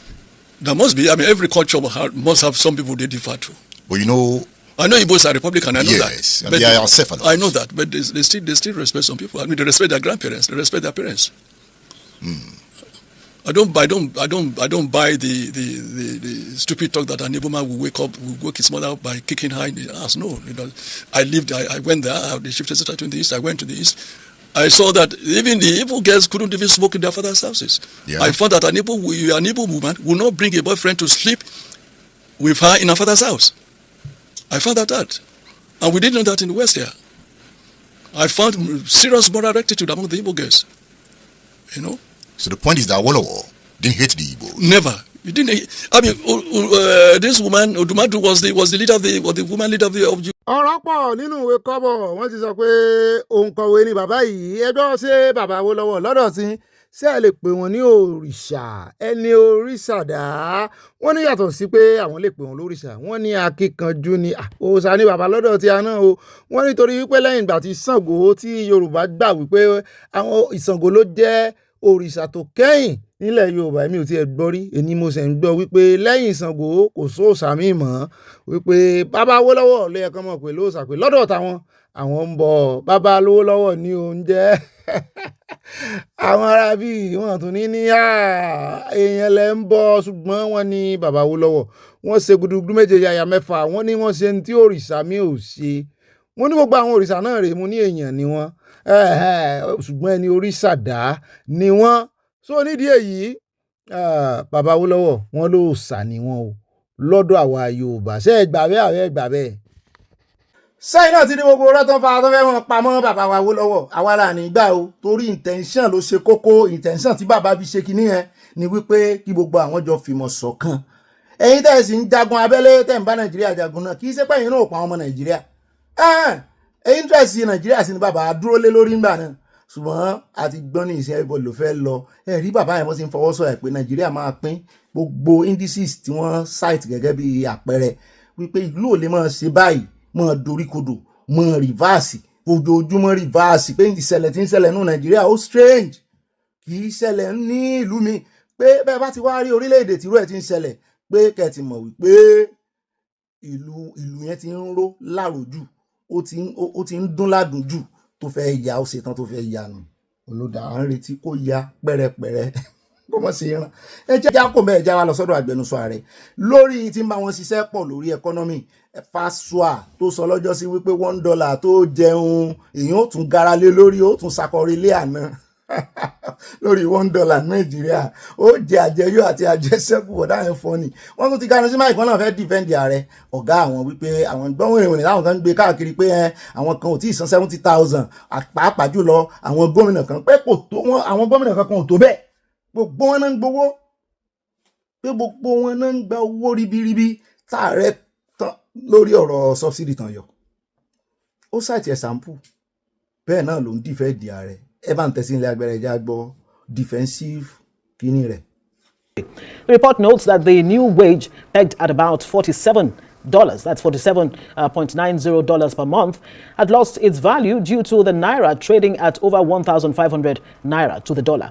Now, the report further observed that some states had declined to implement the law, citing financial constraints and gaps in enforcement. Now, the report also highlights that 70 to 80% of Nigeria's working population operates in the informal economy, where authorities fail to enforce wage, hour, and occupational safety and health laws. Èmi ò tí a mọ̀ wípé USA report ni US report náà ló sọ wípé iye tí wọ́n ń san fún àwọn òṣìṣẹ́ gẹ́gẹ́ bí owó tó kéré jù gẹ́gẹ́ bí owó ọ̀yà pé nígbà táwọn ṣẹ́ sí owó táwọn $47.1 wọ́n ní kò tiẹ̀ wọ $100 wọ́n ní eléyìí burú ó burú gan wọ́n wá tún sọ wọ́n ní àwọn tún gbọ́ wípé àwọn aláṣẹ wọn dárúkọ federal government wọ́n láwọn authority wọ́n ní wọ́n sanwó wọ́n lọ́pọ̀lọpọ̀ wọ́n sanwó yìí authority tá a sì ń sọ at national level subnational level federal government state government ẹni ló ń fẹ́ ṣe agbẹnusọ fún wọn ẹ̀jẹ̀ agbọ̀n tó ń lọ sọ pé $1 lọ́jọ́ sí ó tó fẹ́lá ní Nàìjíríà lọ́dọ̀ mama put ṣùgbọ́n ó ní òun ó dá USA lóhùn torí USA ló report ó ní òun kọ́kọ́ wò pé kọ́ mọ́ dán lóhùn ó ti pẹ́ pé lẹ́nujọ́ mẹ́ta yìí wọ́n ń sọ̀rọ̀ sí Nàìjíríà ṣùgbọ́n kí òye lè bá yé àwọn èèyàn òun fẹ́ fòye yé àwọn èèyàn ìgbéraga ní fi ń sọ wípé àwọn fẹ́ fi wọ́n dágun tẹ̀tẹ̀ ní tẹ́lẹ̀ ṣùgbọ́n àwọn ó dá wọn lóhùn ẹ jẹ́ wá wò bí ó ṣe defense ààrẹ bóyá yóò sọ wípé $47 bóyá yóò sọ pé ó tó kọ́lé ni. It's perplexing. However, because of where the US sits, that's why you invited me to come here to come and comment on this. I wonder if we should bother to be defending some of the barrages of this kind of comments that come out from time to time. But I think it's important to keep the public's own public informed. The report was actually written from, I dare say, a very illiterate perspective. The issue on the 70,000 is certainly not devaluation of currency, because the agreement was only made as of July 2024. As of July 2024, Naira was actually already at that 1,005 or even 1,006, went as low as 1,009 before recovering. And what we have seen lately is the Naira actually recovering. So if it was about the currency, they're totally wrong, fully. If it was about also saying that some states, I don't know which state has actually stepped up to say they will not pay. So it's absolutely, totally illiterate, preposterous. No, I'll allow you to go on. You know that the Naira has consistently lost value? No. Go look at the charts. So you see, actually, of course, the Naira lost value in late 2023 and then got up to 1,009 at the beginning of 2024 and has actually receded, gotten stronger, and as we speak right now, it's about 1,555. There was a time it was 1.6, there was a time it was 1.9. So, and the agreement was made just barely a year ago. The implementation, it wasn't immediately the agreement was made. There was a period of time that states started implementing, the federal government started implementing and all of that. And of course, it's not about federal government workers alone. And, people just, so anyhow, the point is this. I wish you would have Nigerian consulting firms. And even the Nigerian foreign ministry, because it's the Department of State that did this one, also giving us those kind of updates for the US and those other countries as well. I think we got to that point. It will help us as well, because look, we can't be beating to the corner every time. It's going to look like a master-slave thing. But we're getting all these reports almost on a weekly basis about Nigeria. I went on Google AI, for example. I just went on Google AI to check what are the problems in the US. The economic problems in the US are well listed, from inflation to unemployment to a deficit that they're running to a debt that has actually, the debt is about 130% of their GDP. Nigeria is doing a lot better. No, excuse me, you don't understand. No, you don't understand. You can't say you understand that, because you can't say you understand that. Here we are. The concern is not only about Nigeria. But there's a psychological aspect to development, okay? If you wake up every day and the world has made you feel like you cannot develop, you cannot get better than where you are, then you have a problem. You can't even move. The same US that has a huge drug problem, a huge security issue where 30,000 people are killed every year from gun violence. So the point is this: for how long will we see that? If they're not doing this, the IMF is coming up with something, the World Bank is coming up with something. No, so essential, we also have to stand up. We have to stand up for ourselves. Absolutely. Ó ti fẹ́ dàsá gidi o Fasua, ó ti fẹ́ dàsá gidi ó bínú lóòótọ́ USA àtàwọn àjọ yòókù wọ́n ń gbẹnu sọ̀rọ̀ Nàìjíríà jù, ṣùgbọ́n kì í ṣẹ̀bi wọn. Ebe ilẹ̀ rè mọ́ yáwó lọ́dọ̀ wọn, bẹ́ẹ̀ bá tọrọ àforíjì fún ẹ̀yàwó àti gbèsè tẹ́jẹ nísìn, ọ̀dọ̀ wọn náà lẹ́ padà sí. Gbogbo eléyìí tó ń sọ̀rọ̀ nísìn, kọ́lọ̀ mọ̀ jẹ́ kí USA kán gbégi lé físà rẹ̀ bọ́ọ̀ bá sì ní kán mọ̀ fún ọ, nítorí wípé wọ́n yẹ gbogbo kìíní ìwò, wọ́n sì mójú rẹ̀ pé ìwọ ló ń sọ̀rọ̀ sáwọn báyìí, ìwọ ló ń bú àwọn báyìí. Àwọn lẹ́nu ọ̀rọ̀ wọ́n lè sọ̀rọ̀ sí yín, nítorí òkè làwọn wá, ìsàlẹ̀ lẹ́yìn wà. Develop nation làwọn, developing lẹ́yìn àwọn ló yẹ kẹ́ ẹ máa fi wà wò kọ́sẹ̀. Kò sí tó fẹ́ sọ nípa USA nísìn, tó fẹ́ gbé economy Nàìjíríà kẹ̀gbẹ́kẹ̀gbẹ́ US, tó fẹ́ gbé the standard of living US kẹ̀gbẹ́kẹ̀gbẹ́ ti Nàìjíríà. Kò níwọ̀n náà fẹ́ máa wá tí ò dáa lọ́dọ̀ wọn. Kò sí orílẹ̀-èdè tí ò ní eléyìí tí ò dáa, kùdìẹ̀kùdìẹ̀ everywhere ló wà. Ṣùgbọ́n tí yín ti pọ̀jù Nàìjíríà, wọ́n fìyà jẹ ọmọ ìlú wọn nílùú òyìnbó ní USA tó bẹ́yìn ṣe ń fìyà jẹ àwọn ọmọ Nàìjíríà. So gbogbo atótónu tó ń ṣe, gbogbo àwáwí ó fẹ́ mọ̀ dàsá gidi, simple thing, kò ní ìdí kó bínú, ẹ̀hún ò fẹ́ dáhùn tẹ́lẹ̀, kìíní kan tó kọ́ wà illiterate, ìwọ nǹkan. Mo kàwé, mo lọ school náà lẹ́fi ba Nàìjíríà lẹ́fi dojú ẹ̀ délẹ̀ débi tó dé yìí. Èèyàn kan gbòyìnbó, ẹ̀yin lẹ́yìn gbòyìnbó, kí lẹ́ fòyìnbó yín dá lára. Bọ́bọ́ yìí, tí ó ka economy, mo gbọ́ pé ó ní PhD ibo ló ti gbà. First of all, to say that I've told you that first of all, the ab initio, the premises, the assumptions, and the data they're working with is wrong, because again, the agreement on 70,000. Which part of it is wrong? I've told you. The 70,000 naira. The 70,000 was done after the so-called depreciation of the naira. Understood. So the depreciation did not happen to that 70,000. Ogbeni kan wà ń yẹ̀yẹ́ ọ̀gá rẹ̀ ni o. Depreciation does not happen to 70,000. Wọ́n ti depreciate kẹ́ tó fún wọn lówó. Owó òun wá ń kọ́ nìsí, kì í ṣe inú ọjà tán ti depreciate. Lọ́dọ̀ àwọn mọ̀mọ́ tí ń ta gàrí, tí ń ta gbogbo ìlú bọ̀, kì í ṣe bẹ̀ náà ń kó 70,000 tẹ́ ní depreciation ò bá lọ. Àbí depreciation ò bòwó tẹ́ fún wọn. Ṣé timing náà máa fi wọn depreciation ni? Timing tẹ́ fáwọn èèyàn lówó.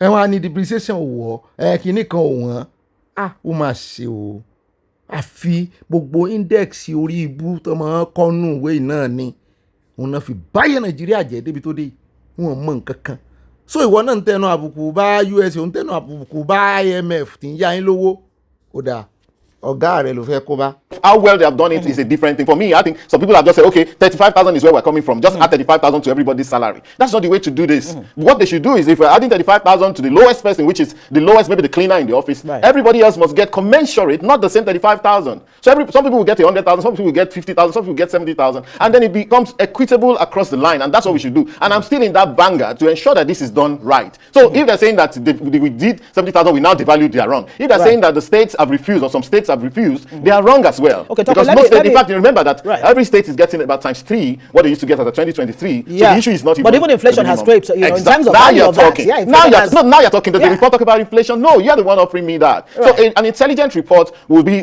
done intelligently. Inflation is a yearly. I mean, on a yearly basis, we measure this. So let's say we had about 25%. We got up to 34% before starting to recede a few months back. So that could be applied. Yes. So average inflation for maybe year 2024 could be around 28% or thereabout. That is an effect that you can actually use to discount that value. However, the economy has stabilized to the point where we can predict exchange rate, we can predict inflation, it's slowing down and all of that. Meaning that, you know what that means? It means that the value of the currency as of today is getting stronger. Onírú ayé níbo ló ti ń get stronger àná náírà sì fìdí jálẹ̀. Ta nẹ́ni iná ẹjọ́? Who is this guy? Lójú kámẹ́rà ó kàn yẹ̀yẹ́ ìjọba olódòdẹ. You can't say that really, because the MBS will tell you the reason why they're doing whatever it is they're doing, whether it was unemployment numbers or CPI numbers for inflation or the recent rebasing of the GDP. The parameters are there. All you have to do is just get close to them, ask them the question, and they'll tell you. There are international conventions they have had to conform with. For example, on that inflation, we used to measure about 700 goods in the basket. Now it's up to 960. Are we saying they shouldn't add? And then they're giving weight to things that matter. As at the time the old inflation basket was there was nothing like this data. Data that people buy on their phone is one of the new goods that people now spend money on, and everybody buys data, even people who are not employed. So these are the things they've now had to weigh it more, on that side, and than equally on the rebasing of the GDP. Now they have brought in the number of the sectors that we're saying that things like telecoms, like e-commerce, and things that matter, the blue economy that we have just brought in, and all of that. These are things that they've added. We never, as of the last time, they didn't have modular refineries, we didn't have Dangote, we didn't have all of those things. The economy is changing, and and again, I'll say changing for who? That's the question. Is it changing for the better for the average Nigerian on the street? Is it really? Please, the rhetoric on the media from the media must change. And anyway, we have our own information too that we think that this is one of them. Compendium of the successes of the administration over 2 years is free. I'll give you this one. You want to leave that? I'll give you free. I'll give you more if you want. But bring you. In fact, ṣé rí interview tí Ọ̀gbẹ́ni ṣe òun ló tú àṣírí àyà mi gan ó ń gbọ́n rí mi pé tó bá fòun àti ẹ̀lẹ́ pé kàn jọ ṣe ìfọ̀rọ̀wérọ̀ òun ò napa nínú gbogbo index economics pé ògbélé tí ń sọ yìí ó kàn pé trash ní tó ń sọ lẹ́nu pé báwo ló ṣe máa yin economy ó ti wà stabilize ó ti ṣe léyìí inflation rate tí kò dẹ̀ sí reality ẹ̀ lọ́dọ̀ àwọn aráàlú àwọn tí wọ́n wọnú òsì Nàìjíríà wọ́n ń lékún sí ni kò wà pragmatic mo láàyà gbé òyìnbó ẹ̀ sọ́hùn ó lóòótọ́ ni ọ̀gá mi ó ní kò mọ tí ń sọ in reality ó ní gbogbo tó kà nù ìwé ó lẹ̀ sínú ìwé ni mo ló ti ẹ̀dá ibi tó parí rẹ̀ ṣùgbọ́n ẹja kò lọ́dọ̀ rẹ̀. Ó dáa ká tó wá lọ sí ọ̀dọ̀ Ṣèyí Mákindé àti Wike ẹja sáré dé ọ̀dọ̀ Òbí níbi tí Òbí ti ń ṣe lálàyé wípé ipò tí Nàìjíríà wà ní ìsìn àárín àwọn orílẹ̀-èdè tí wọ́n categorize wọn wípé wọ́n ń dákú lọ ni pé bẹ́yàn bá sì ti ń dákú pé àbúrò ikú gangan ni dákú kò fi dájí sí o àyà ló fi dájí sí o ó ní dákú ẹ̀sìn mo ló bí ìfọ́nìṣà ó ní Nàìjíríà ń dákú lọ ni o ó ní àfi tí wọ́n bá change government tán folóòtítọ́ síbẹ̀ tán folódodo síbẹ̀ ó ní bẹ́ẹ̀ náà ni láàrin orílẹ̀-èdè tí agbésùnmọ̀mí ti ń pa wọ́n jù ó ní Nàìjíríà gbégbá òrókè ẹ bá ń tẹ́sí ní agbára onímọ̀ ní fact lọ́wọ́ yóò sì mọ̀ sọ fún wa pé ká lọ fact check yẹ gbogbo ọ̀rọ̀ tó bá sọ ẹja rè yíyẹ wò ẹ bá ń tẹ́sí ká gbọ́rọ̀ lẹ́nu Òbí. Our country is passing through a very difficult phase. This used to be a great country. Today, our country is classified among the failing countries of the world. We are now among 10 of the failing countries of the world. We're now classified as one of the most terrorized countries in the world. In fact, we are number 3 or number 4 after Afghanistan, Yemen, and the way it's going, we might soon overtake them. We are the world capital of poverty. Even before the COVID, Nigeria, a country of 200 million, had more people living in poverty than the 2 biggest countries of the world combined, China and India, that is about 2.8 billion. For 200 million, we have more people living in poverty than 2 of them combined before COVID. So you can imagine what it is after COVID. We have one of the highest unemployment rates in the world today. At 33%, which is the unemployment. By the time you combine the underemployment, we're about 55. And worse still, we have about 60% of these are the young ones who are the greatest assets of production and in their productive age, doing nothing. Out of school children, you're the highest in the world. Over 15 million. Forget about what anybody is telling you. Infant mortality today, we've just overtaken India, which they thought would overtake them in 5 years, and we've just overtaken them. In a stress level, we are now 148 over 152. Nigerians are stressed. Competitiveness, we're going down. Of course, you've seen perception, corruption, we're going down. You can go on, the list is endless. The hunger list now, we're number 98 out of 105. Nigerians have been classified as a country now where people spend over 100% of their wage, salary on feeding. Like, you can't, and it's getting worse. And anybody who thinks it's going to get better, forget it. This is cumulative effect of leadership failure over the years. Because we're choosing not to do the right thing. And people will tell you, when I was talking about somebody who is granting loan and everything. There's nothing wrong with loan. Nothing, absolutely nothing. I'm a businessman. I'm a trader. That is my background. We live with loan. Loan is what has made nations. Every nation in the world is owing. Even Norway, that have the highest sovereign wealth fund of 1.4 trillion, is owing over 50% of their GDP in debt. So there's nothing wrong with loan. It's what you throw the loan at, what you use the loan, that makes all the difference. And I will show you countries that have borrowed. But we have a crisis that because we're throwing away the money we're borrowing, it's not getting to a stage where we can't even service the loan. You approve it, you know the budget and everything.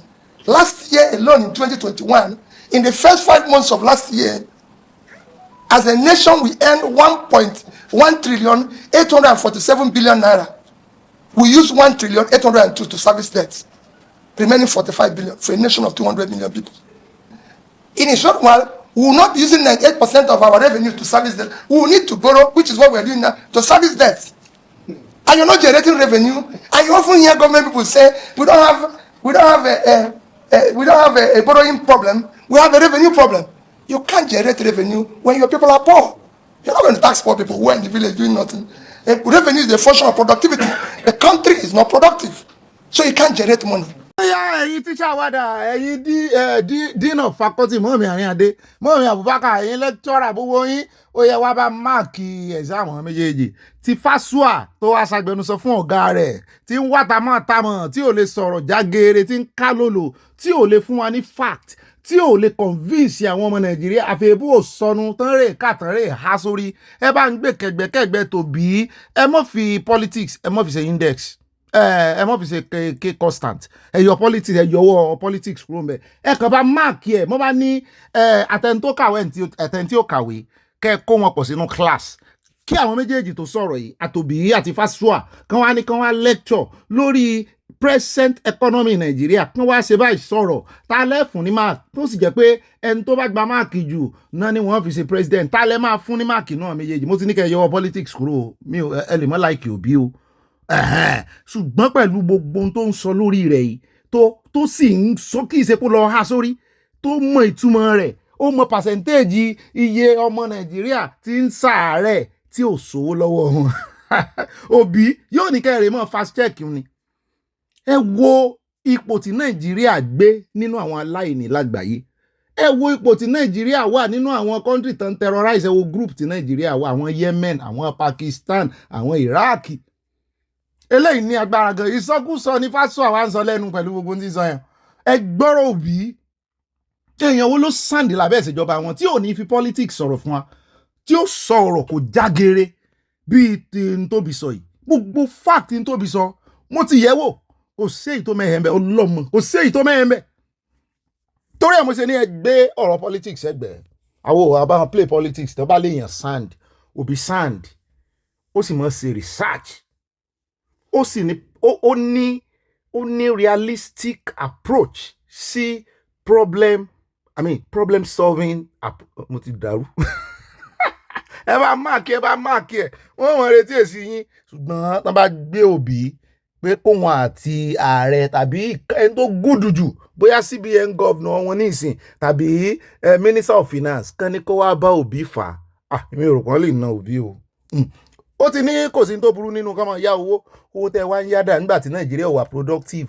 ẹ wòye percentage of the youth náà wọ́n wá kiri ń bì ẹ rí wọ́n ti bẹ̀rẹ̀ iṣẹ́ by 22 23 tán bá fi máa wọ 40 wọ́n ti ralé wọ́n ti ń wo pension wọn lọ́ọ̀kan kò jù bá náà lọ wọ́n ti ń plan retirement at 40 something tí ọmọ 40 something sì ń gbé kiri ó ń gbé CV kiri ní Nàìjíríà tí ó tún débẹ̀ wọ́n ní youth náà fẹ́ ó sì qualify academically mo ní bọ̀dá kan ní ìsìn ó qualify academically nínú kíní tó ṣe ó tún ní professional qualification àṣẹ̀yìnbọ̀ éèjì ní ń já éèjì ní ń já àṣẹ̀yìnbọ̀ báyìí kò jọ bí ẹni pé bọ̀dá ń tọrọ jẹ wọ́n sì ń wọ́n ọmọ kékeré tó nírú qualification tiẹ̀ tí ò tí ju 25 years lọ ọmọ kékeré ìsírè kò sí èyí tó fẹ́ ṣe kíní nínú wọn mọ́ ọ̀pọ̀lọpọ̀ ọmọ orí ẹ̀rọ ayélujára náà kún sí TikTok náà ń ṣe kiri Nàìjíríà ò wà productive ẹ sì ń yáwó gbogbo owó tẹ wá yá nísìn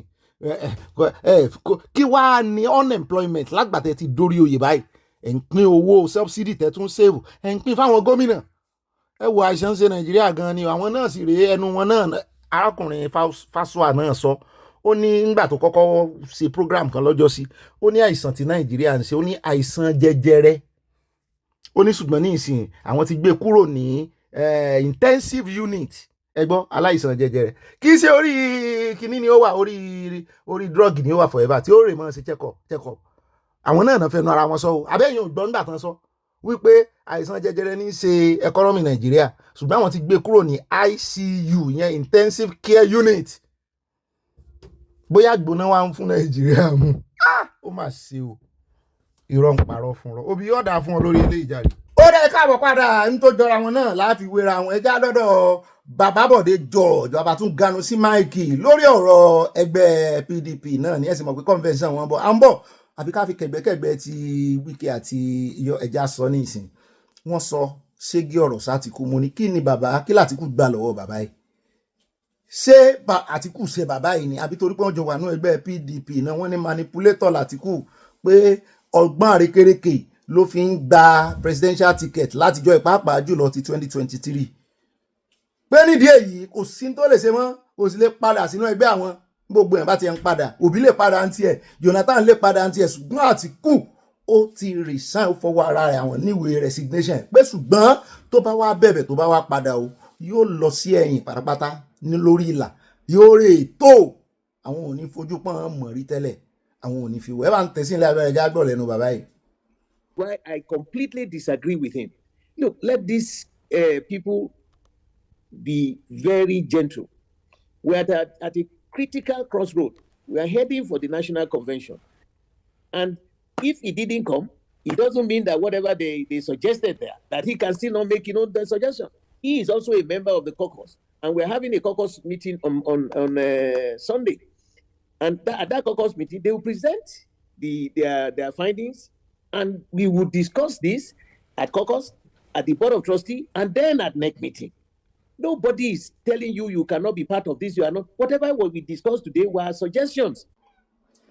ó náà lẹ́sìn bẹ́ẹ̀ lẹ́nu bàbá Bọ̀dé George oṣù báwọn èèyàn náà wà ń rán wọn létí pé ṣé bẹ́ẹ̀ náà lẹ́ẹ̀fẹ́ sákò Nàìjíríà lọ́jọ́ sí tí Olódùdẹ bá wìn wọ́n ní àwọn láwọn fẹ́ sákò Nàìjíríà àwọn ò sọ pé àwọn fẹ́ kó nù ẹgbẹ́ PDP àwọn ò fi gbà kan sọ bẹ́ẹ̀ rí àwọn ìsì ṣe manipulator tẹgbẹ́ làwọn ṣe ó dá wọ́n lẹ́sìn bẹ́ẹ̀ lẹ́nu bàbá ìjà wa lọ sọ́dọ̀ bọ̀dà Mákindé níbi tí wọ́n ti ń tẹ̀ sí Wike lójú wípé àwọn ò sọ̀rọ̀ látijọ́ yìí kí Wike mọ́rò pò ní òun nìkan ló ní monopoly of ẹni torí ń ta pé everybody ló ní wèrè pé everybody ló ń lo oògùn sí wèrè rẹ̀ wípé ṣùgbọ́n àwọn ò ṣetán láti pora mọ́lẹ̀ pẹ̀lú Wike o. Wọ́n ní the battle line is vividly drawn láàrin Ṣèyí Mákindé àti Wike. Ẹ gbọ́ ta ló lágbára jù nínú gómìnà àti mínísítà o, torí gómìnà ni bọ̀dá Ṣèyí, mínísítà ni Wike, ṣùgbọ́n mínísítà tí Wike ń ṣe bí gómìnà ló náà torí òun ló di Abuja mú, kò sì rí èèyàn bí torí gbogbo agbára tí gómìnà ní òun náà gbélé lọ́wọ́. Kò sí gómìnà l'Abuja lólùlù, òun ló ń ṣe bí gómìnà ní tẹ́lẹ̀. Jáò ẹ bá ti rí bọ́jẹ̀tì ẹ̀ gan ojú ti stéètì míì lọ. Ibẹ̀ náà ni bọ̀dà Ṣèyí Mákindé ti wá ganu sí máa pé àwọn ò ṣetán láti yíra mọ́ ẹrọ̀fọ̀ nínú gọ́tà o, pé òun ò ṣetán láti pẹ̀lú ọ̀bọ̀jẹ̀kọ. Wọ́n ní ajẹgbọ́dọ̀ ní Wike ohun ẹni kúnra ni. Ẹjẹ́ àgbọ́ bí bọ̀dà Ṣèyí bí wọ́n ṣe gbé ọ̀rọ̀ wọn kalẹ̀. Ṣèyí Mákindé ni o. How are you looking at those who are Wike's admission, these threats that he gave concerning Danity and all that? See, personally, when people go low or they go into the gutters, I don't go with them. What effort are you making to people like Chin that address the press earlier today? No, we will reach out to them. I mean, that is democracy. We will reach out to them. Even I can disagree with people. Well, there shouldn't be anything personal here. It should be about what are we giving to Nigerians, because they are watching. You know, we want to give a PDP. In Oyo State, they showed last Saturday that PDP is not dead. In most other places of the 12 states, PDP came second in each of those. It's some indication to us that if we continue to work hard, if we continue to strive hard, if we continue to bring our people together, we'll get to a point where Nigerians will really start listening to us. Thank you. Thank you. Ó dẹ̀ káàbọ̀ padà kán mọ̀ yanjú ọ̀rọ̀ ara wọn, àwòfin wọn pa wẹ̀dẹ̀ àti wẹ̀dẹ̀wẹ̀dẹ̀ ó ń rìn wọ́n bọ̀ ni kò tí ì rìn wọ́n délẹ̀. Jẹ́ ń sáré gbé yín lọ́dọ̀ bọ̀dà Sówùmí náà níbi tán ti ní ọ̀n gba ẹgbẹ́ PDP yanjú pé kán lọ kọ́ bá ṣe manage crisis, pé cause 002 nìyẹn nínú political science, wípé kò sì síbòmíì tó yẹ kán ti lọ ṣe attachment. Ẹ mọ̀ pé bàbá lọ sí àwọn tó bá lọ sí polytechnic alọ́mọ ṣe IT, wọ́n ní tán bá fẹ́ ṣe IT lórí kọ́ọ̀sì crisis management, bọ́n ṣe manage crisis nínú ẹgbẹ́, wọ́n ní kan lọ ṣe ní department APC kí PDP lọ báwọn APC kan lọ kọ́ bọ́ ṣe ń ṣe mọ́ ní tí náà wà lára yìí. Ṣé wọ́n ti join APC? Ṣé bí PDP ló wà sí tí ìgbọ́pọ̀ ti join APC? Gbogbo ọ̀rọ̀ tí ń sọ yìí náà ó tó ká mọ̀ pé the handwriting on the wall ó ti join ẹgbẹ́ APC. Ẹ bá ń tẹ̀sí ilé agbẹ́ ẹja gbọ́rọ̀ ẹ wọ́n fún ju 1 minute sí 2 minutes lọ ààrẹ pẹ́ lórí ọ̀rọ̀ yìí. Time a political party must accept that throwing up issues is of no use. It is better for them to figure out how to come together and resolve a little sticking point. Anybody who is a watcher of the party for some time would have noticed that at every run of the ladder, some people will always say, this is the problem, that is the problem, this is the problem. I think that whatever the case may be, one way or the other, the party is going to be, they're going to be ready for the election because there's still time for that. The sticking point is how do they exit this long drawn crisis that was occasioned as a result of one of the past chairman, getting, disturbed and removed from his zone and from his state via a court order. Obviously, anybody who understands anything about multi-party democracy will find it very disturbing that what men will be removing people that have been installed by convention. And PDP has struggled to balance it, quarrel among themselves, screamed on themselves, up to the point now they now have a date in front of them, which is the next convention, which will help them to step aside all of the previous issues and at least come to the Nigerian people with, okay, the past is behind us, we're moving forward. But hey, nobody is going to force them to behave well. They are adults and they ought to know what is important. They should learn from our rivals, the APC. Look at how quickly they sorted out the issue of their chairmanship. Look at how quickly they stabilized their party. Are we going to be a political party of 27 years without learning anything from those years? Or are we going to pretend that we don't know the worrying factors and those who are complicitly compromised?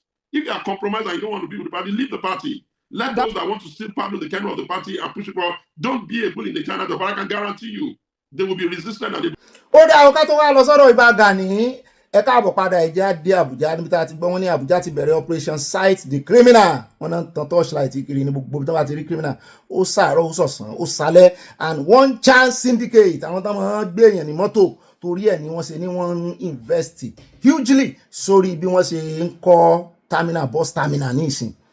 Wọ́n invest gan síbẹ̀ ni tán sì sọ pé ìwọ tó bá máa gbé mọ́tò tó bá máa wọ ọkọ̀ mọ́ wọ̀ ní terminal mọ́ rè wọ ọkọ̀ fi nọ́mbà rẹ lẹ̀ wọ́n rè wọkọ̀ ní ẹ̀bá títì tó ti wọ one chance o wọ́n ń gbé àwọn èèyàn lọ gan l'Abuja o wọ́n sì ní àwọn ọmọ olówó tàbí àwọn ìyè kan wọn àwọn ẹbí wọn náà ń wá àwọn ajínigbé ni o kì í kàn sí ordinary one chance o ẹ bá ń tẹ̀sí ilé agbára ẹ jẹ́ àwò bí operation yẹn ṣe ń lọ bí wọ́n ṣe ń dá àwọn mọ́tò dúró tó sọ wípé ẹ gbọ́dọ̀ lo tinted glass mọ́ ẹ fi dáràn ni. This is a operation. Chairman of the operation Sweep Abuja that's being carried on, and you can see we have been to different parts of the FCT this evening, and the operation still continues. Our focus is more on crimes, vehicular bomb crimes, like the complaint of one chance that the residents have complained about, and we've gotten intel, and that is why you can see focus has been on those vehicles that are not even permitted. Some vehicles are not even permitted to tint their glass. Just like we said the other day, how would a cab driver be using tinted glass? Or we've seen people who are into businesses using tinted glass. Most of the victims that we have interrogated are falling victim of one chance. They always let us know that the vehicles they boarded are tinted, and that is why, even though the IG of police have extended the period of obtaining the permit, but again, there's some vehicle owners that we all know are not qualified to even have those tints, and that is why we tell them to remove those tinted glass. And one good news I want to let the residents of the FCT know, that the Operation Sweep Abuja have been able to reduce to the barest minimum the incidences of vehicular bomb crime, which is called one chance. Right now, we don't have reports of one chance again because the operation has been very hot in pursuing those doing effective stop and search that we have seen today, and that has made the criminal elements know that no matter where they are in the nook and cranny of the FCT, the team will always be there. I want to also urge the good residents of the FCT that where we are conducting the stop and search, there may be a little inconvenience on their flow of movement. We want the residents of the FCT to bear with us. What the joint operation is doing is for the good and benefit of everyone residing in FCT. So whenever you see the team conducting their stop and search, let us cooperate with the agencies so that we can have a more secured and safer FCT, just like what everybody wants to see at every point in time. Yes, sir. This is.